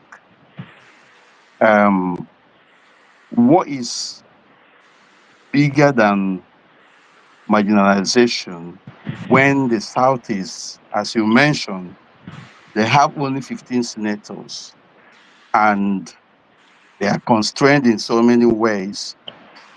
What is more than discrimination, marginalization than that?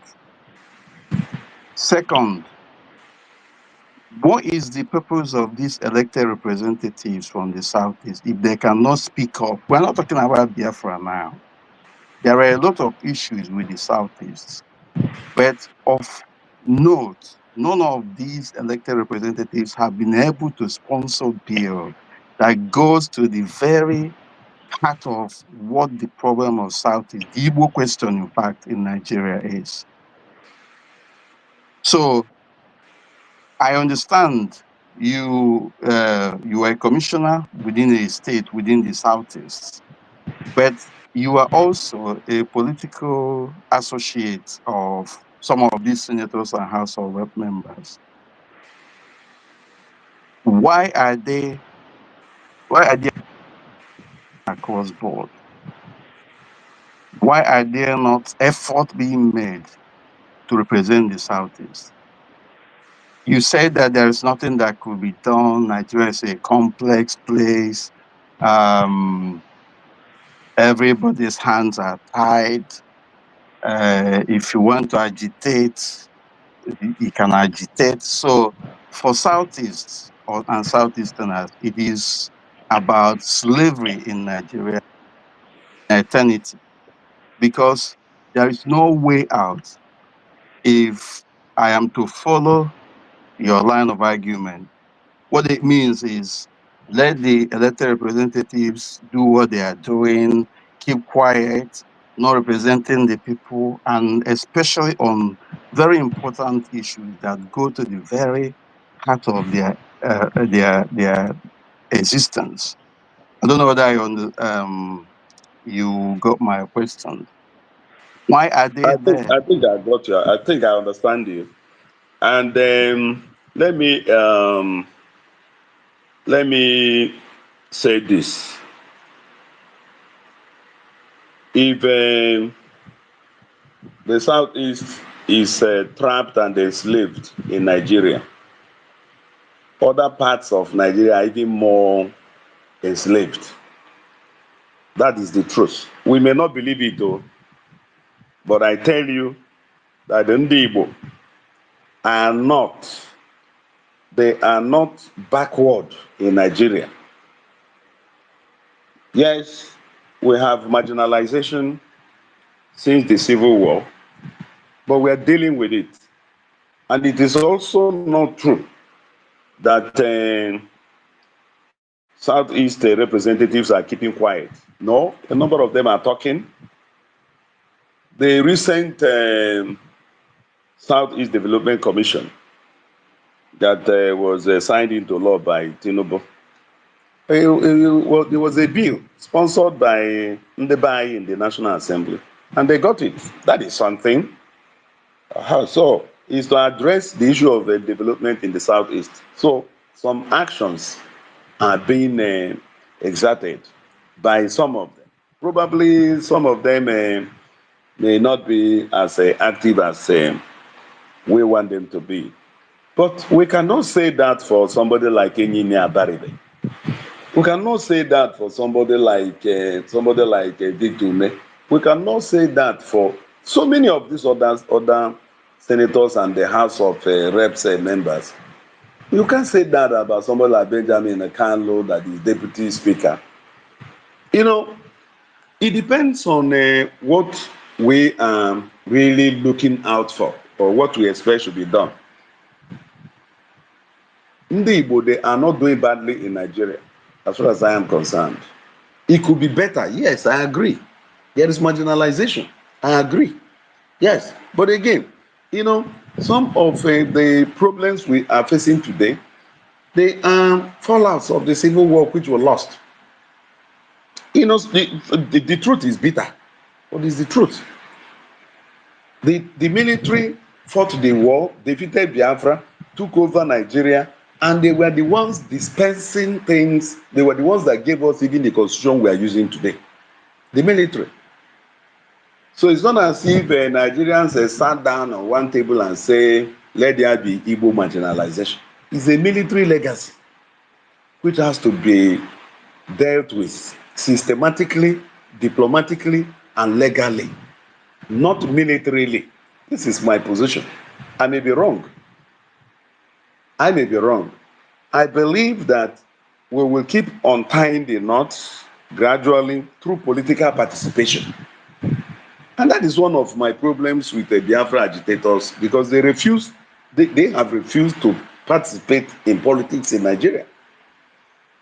That is one of the points of disagreement I had with Nnamdi Kanu, because he shunned political participation. I once asked Nnamdi Kanu, I said, have you considered a Senator Nnamdi Kanu in National Assembly, bringing the issue of Biafra to the fore? Asked him that question. I asked him, have you considered a Governor Nnamdi Kanu in Abia State? To use one state in the southeast to demonstrate how governance can be done, can be achieved. If you see him, ask him whether I asked him these things. So political participation. We cannot stay away.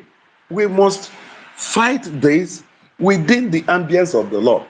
If you don't fight it within the law, then it means that we will continue on this path of armed resistance. Armed resistance is not good for us. We can't survive it. We cannot. You can see what has happened in just in a space of 1 to 2 years. That we started all this idea of instant security network and all this. Look at where we are now. So when you say the Igbos would continue in servitude for eternity, it's not an Igbo thing. Please, it is not. Ndị Igbo are all over Nigeria. Ndị Igbo are all over Nigeria. Anambra alone, 50% of ndị Anambra are not even in Igbo land. They are all over Nigeria, pursuing their happiness. So the Igbo exclusion and all that may have been, yes, it is there, but not the way we are presenting it. Let's be realistic now. Yes. Honorable Commissioner, I'm sorry, sir, but a situation whereby you have 18 senators, at least from each zone, and then you have 15. I'm just giving that as an example. Is that not marginalization? Is that not discrimination too many? No, let me give Do you know the level of underrepresentation? Let me Do you know give the you level of information now. subjugation? Let me give you information now, right? Buhari, the most hated Nigerian president by Ndị Igbo, told Ohaneze under Nyawodo to bring a state that he will pursue it. To bring a state to be created in the southeast, that he will pursue it with his presidential powers. Till today, Ndị Igbo have not done that. Nyawodo did not. Ohaneze did not respond to that. So some of these things, when we talk about, we need to also look at the roles some of us played in Igbo marginalization. We need to look at some of those roles. These are facts, historical facts. Historical facts. The state to be recommended for creation became an issue in Igbo land. Some wanted Nsukka, some wanted Adada, some wanted Etiti, some wanted Aba, some wanted Anioma, some wanted all sorts. And the bickering is on till this moment.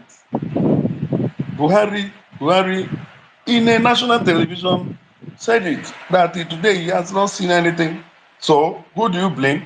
Somebody said that that Buhari was just saying that. Why don't you give him benefit of the doubt, give him the state, and let him fail in creating it? Then these are our claim that we have only 15 senators can be validated. But even the efforts to create states in the southeast are defeated by our own people. Defeated by Ndị Igbo. Like I said, I admit that there were marginalization, but there is so much we can do to help ourselves. So much we can do to help ourselves. We cannot marginalization when we have not even exhausted the little powers given to us by the Nigerian Constitution. Nigerian Constitution has not stopped Ndị Igbo from Igbo states from coming together to build common projects like railway that will ring up the 5 states, to build some industries like they are doing in the southwest. These are issues. And those who say that the current political leaders are not doing it, why don't we replace them? Are they gods? Why can't this agitation be channeled towards taking over political power? At least in the southeast, nobody is saying all these things. Nobody is nobody is doing that. Nobody is looking in that direction, and will turn down to say that the elites, the senators, who made them senators? Is it not because we kept quiet and they became senators and governors? Why can't we come together and insist on what we want? That's my point here. Why can't we come together? Why can't we really focus on an Igbo? Look, the state of California in the US is the 5th or 6th largest economy in the world, but it's only a state in the US. So you mustn't even be the president of Nigeria to organize Igbo land and make us happy. There is enough for us within there. So when we talk about marginalization, what have we done with even the little we have gotten? What have we done with the little we have gotten? That's the issue here. Because if we organize ourselves politically, we'll be able to, even the political elites that are in power, if we organize ourselves properly, they must listen to us. They must. They will have no choice, because it's a popular agitation talking about change, talking about how things can be better done, and so on and so forth. But are we doing that? No, we are not. The Biafra agitators, what is their master plan to develop Igbo land? Where is it? There is nothing like that. There's no master plan to develop an Igbo. So we're just talking about, there is no master plan. I want to see the master plan. Honorable Commissioner, we are not talking about Biafra now. We're talking about Ndi Igbo. The representatives of the Southeast, what are they doing? We are not the only ones marginalized. Because it's not just saying agitation. We are not the only ones marginalized. We are not the only ones marginalized. Not only us. Otherwise, there will be no agitation. There will be no. In fact, do you know that the Boko Haram agitation is also agitation? Is it not marginalization? What's the meaning of Boko Haram? Is it not an excluded group that believe that the Western education does not favor them? What else is agitation? Oduduwa Republic, is it not agitation? Movement for... But the North already has de facto autonomy in Nigeria. They have their Sharia. Yes. They have okay, so who else? Where else do you have it in Nigeria? In the South? Igbo is not 90% Christians. Why don't you make the Southeast a Christian state? Sharia, is it not Islam? Why don't you impose Christian laws in Southeast Nigeria? It's not possible. There's nothing like Christian law. What you created? Who said there is no Christian law? Who said there is no Christian law? There is Christian law. Look, you see, that is where I have problems with the way we pursue some of these things. Honorable Commissioner, there is a secular constitution. These guys came in according to Christian dictates. It's a law in itself. It doesn't have to be a case that if somebody steals, you cut his hand. It doesn't have to be, because that is not Christian precepts. For us to know that we have Christian principles and laws that we can follow. In fact, go to the book of Deuteronomy. Is it not about laws? The 10 Commandments, is it not laws? What exactly is law? What is law? What exactly is law? 10 Commandments. Every constitution in the world derived from the Bible. Even Sharia, if you go through Sharia very well, is a derivative of the Bible. The problem is for my elected representatives. They are doing nothing, at the same time prevailing on people from come and become a senator. Voices. Come and become a senator. I will be your campaign manager. Me will be a campaign manager. Come and become a senator. Come and become a senator. There is nothing that says that you overqualified to become anything in Nigeria. Can we all work towards, putting in place people that can represent in a way and manner that we want? Can we leave this internet something and come home and get these things done? We must be practical here, because we stay away and the charlatans will take over this place and we turn around to express disappointment. Look, somebody said that the price we have to pay, the price we have to pay for keeping away from politics is that we'll be governed by fools.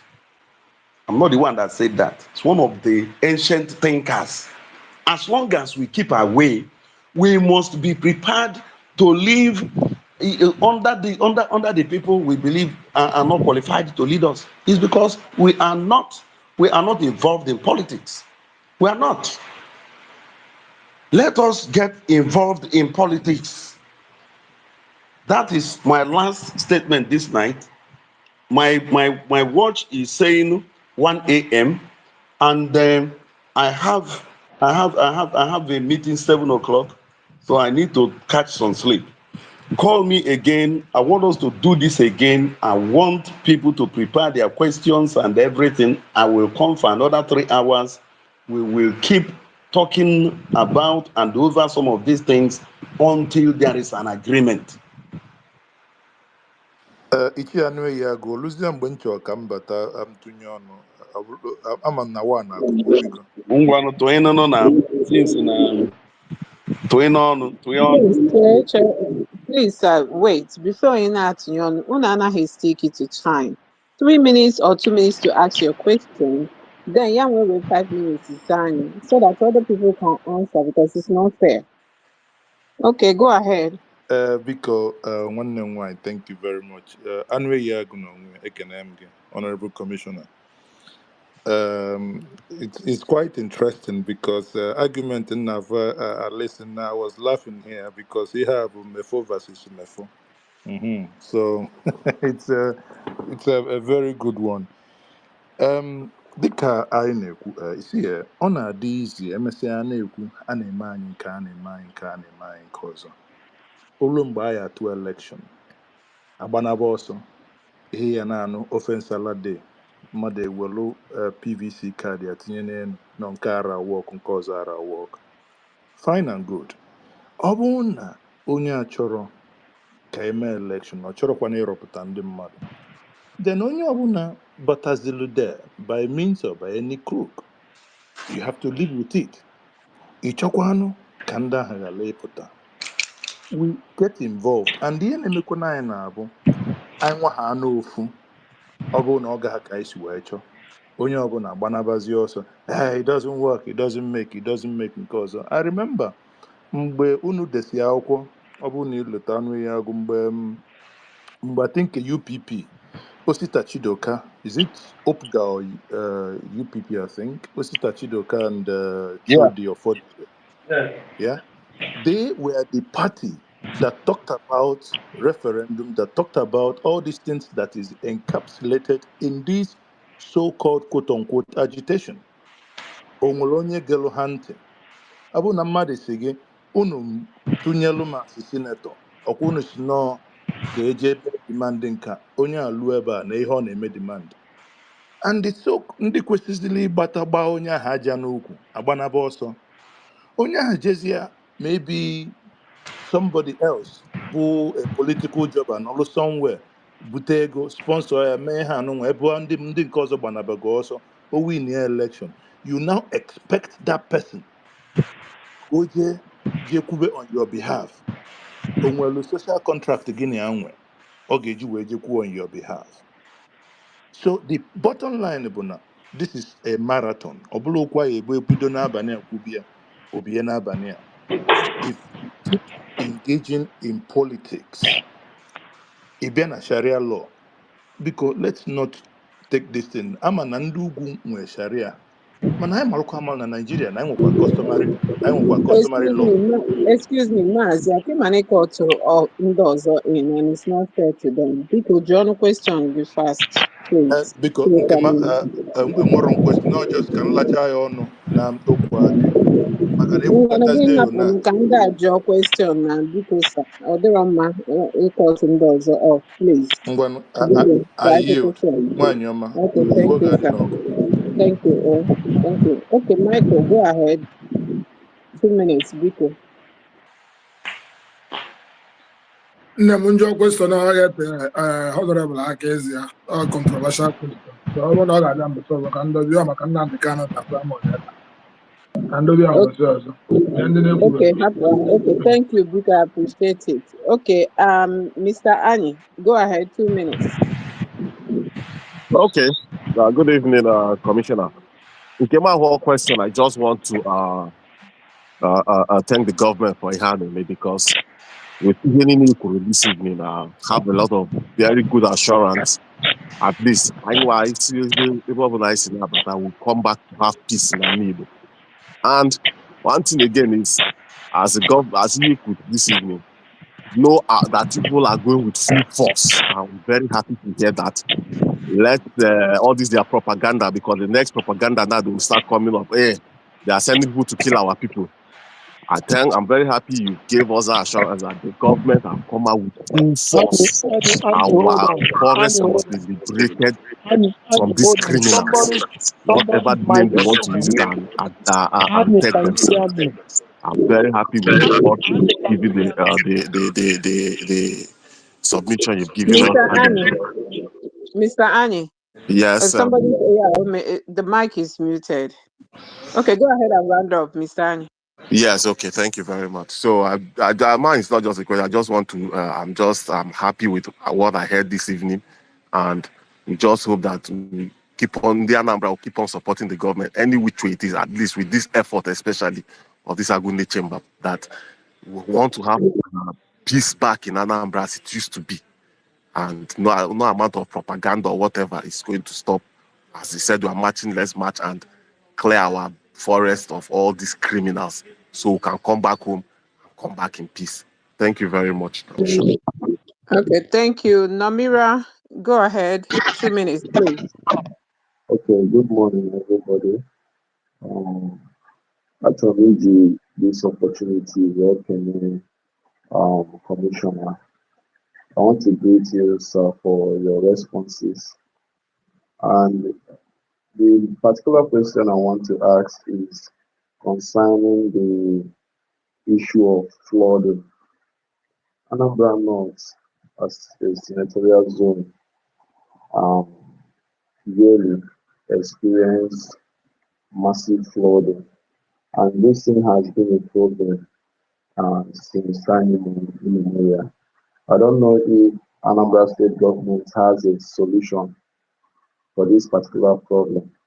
Is there a program Anambra State government has to actually address this issue or even help displaced people? I want to make reference to my own immediate community, Miata Anam. Anam is in Anambra West local government area, and our people find it very difficult to survive in this particular period. Even after the period, we are in a Ponzi time.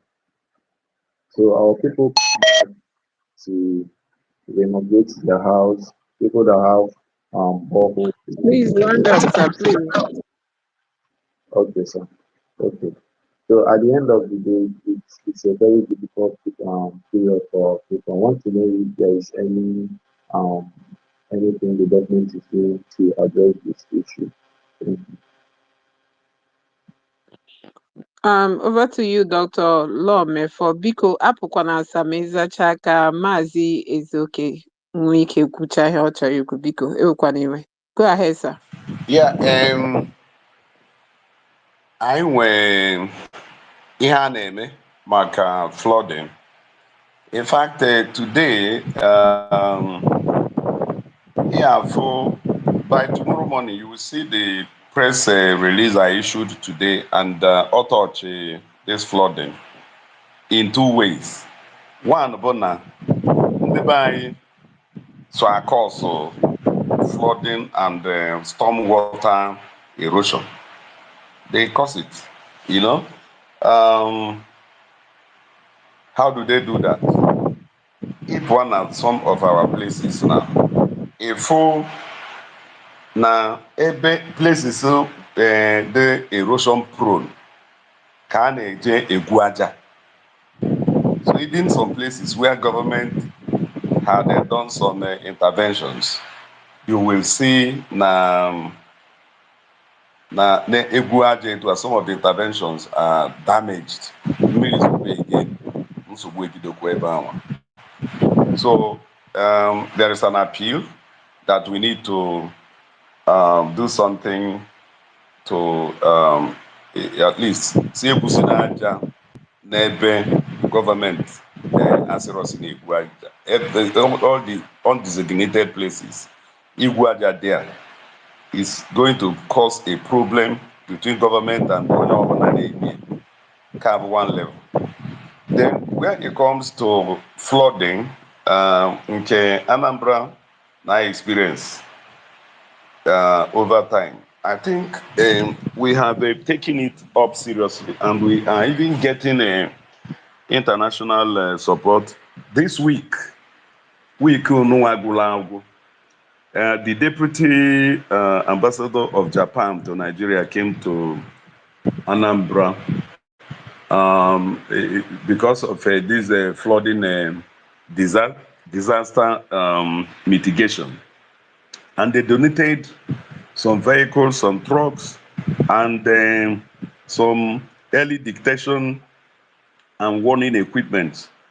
These are some of the things that we are putting in place to ensure that we anticipate flooding and take care of our people, relocate them in good time. In fact, in the last 3 years that Soludo has been in power as governor, I'm happy to say that due to our proactive measures, there has not been a single death recorded because of flooding.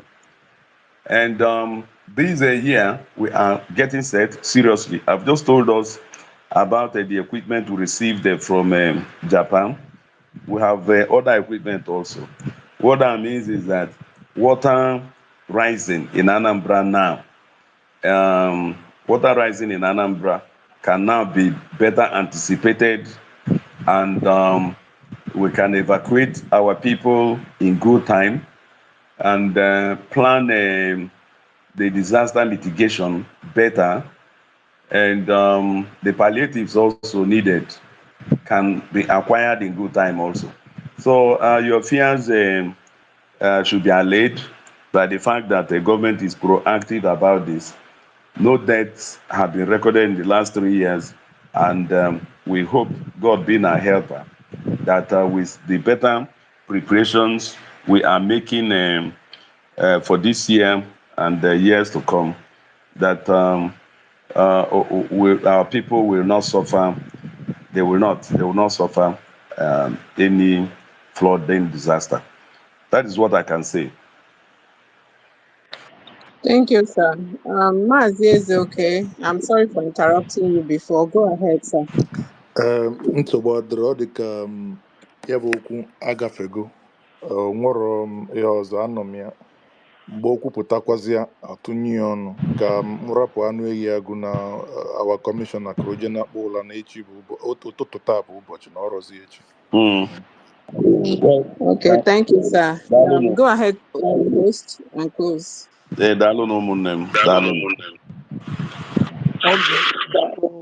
Our commissioner nke bụ eziokwu bụ na abịa na Anambra steeti mma sị na mgbe unu bidocha, to be honest, I thought na ọ ga-abụkwa just like jokes anyị na-afụ na Anambra steeti, mana o nwere ofufe ka m obi. Ife ka m obi bụ na anyị afụgo performance onye bụ the executive governor of Anambra State mgbe ọ bụ ọ nọ into banking. He performed very, very well. So mgbe ọ batara na Anambra, ihe m na-agwadowe people bụ na the way onye gakwa school na onye gara mana ọ gachaghị ọfụma abụghị the same. Onye kpata onye agachaghị ọfụma nwee ike iji gidigidi by the end of the day onye gara ọfụma well pen just dee ihe onye agha agachaghị ọchụrụ for 30 years detie na ofu ndeta under 24 hours and the mecha ọ bụrụkwa the same thing m kwuru bụ ihe mee. Ọ bụrụ na nna campaign olu Professor Soludo, but nke bụ eziokwu bụ na we are surprised. Nsịgị na m adịghị surprised because o nwee mgbe o luru nchekwa nọ na Soludo amara what to do, not just only big English ka ọ bịa ịsụ. Even o nwee mgbe nnọkọtakwuo ọsọ oyibo dịka prọfesọ na-asụ ọ nọ ya alụ ọrụ. But I don't know na ọ na-put measures. Mgbe o mechazi ihe niile o meta pụtazịa mapụta ebe niile dị egwu. So anyị kenere ya, kenekwanụ gị nwa na-ewepụta your time na-ayọkwanụ ka ịgwakwa others because the problem anyị nwekwanụ with some of you bụ that communication bridge. Ọ bụ na anyị na-communicate effectively, I don't think na ndị a na-abata bịa gwa sị na Biafra ya bịa echi na ọbịa echi onye na-akwa balo na Nkwọ Nnewi abụrụ gọvanọ of Nnewi. Even ha chi ala steeti ha etinye hodum wepụ Nnewi ama nke agụnyekwado Nnewi na their states, their 40 states. So ọ bụrụ na anyị na-enwe communication ntu o kwesịrị isi wee dị, I don't think na a ga-deceive all these our gullible brothers and sisters. So ekene ngụ n'ụzọ pụrụ iche wee welekwa opportunity anụnwa na-ayọkwa ka ịgwakwa others your colleagues, gwakwa ha na ha nọ n'ọnụ ha bịakwute anyị na anyị wakwo anyị watile unu ebe unu nọ ma anyị votu lugo ma anyị votu, but once anyị bụ ndị Anambra anyị waka unu na serve. So unu nọ na bịakwute anyị ha na-agwa unu ife anyị chọrọ, unu agwakwana anyị nke unu na-eme anya amarọ because if unu na-eme anya amarọ dị too much. So ekene ngụ n'ụzọ pụrụ iche kenekwanụ my senior Nze Uche Kafo Mefor, kenekwanụ Obidi Maazị Beauty with Branch, ekenere nge kenekwanụ Michael, kene onye ọbụla n'ebe anụnwa n'ofu n'ofu. Nze Obidi Obienu asị m ka Chineke bi n'eluigwe gozie unu ncha niile for ịpụta nọgido na support ife a na-eme n'ọkwụ n'otu ụbọchị I will be the rejected stone. We may become the pillar of the house because ọkwọnụ Saul mechaton to Paul. So eziokwu na nso wee bido this nonsense na-aga kịta anụnwa, but amarọ m na ọ ga-atọn into nonsense. Abalị m ya with all my heart.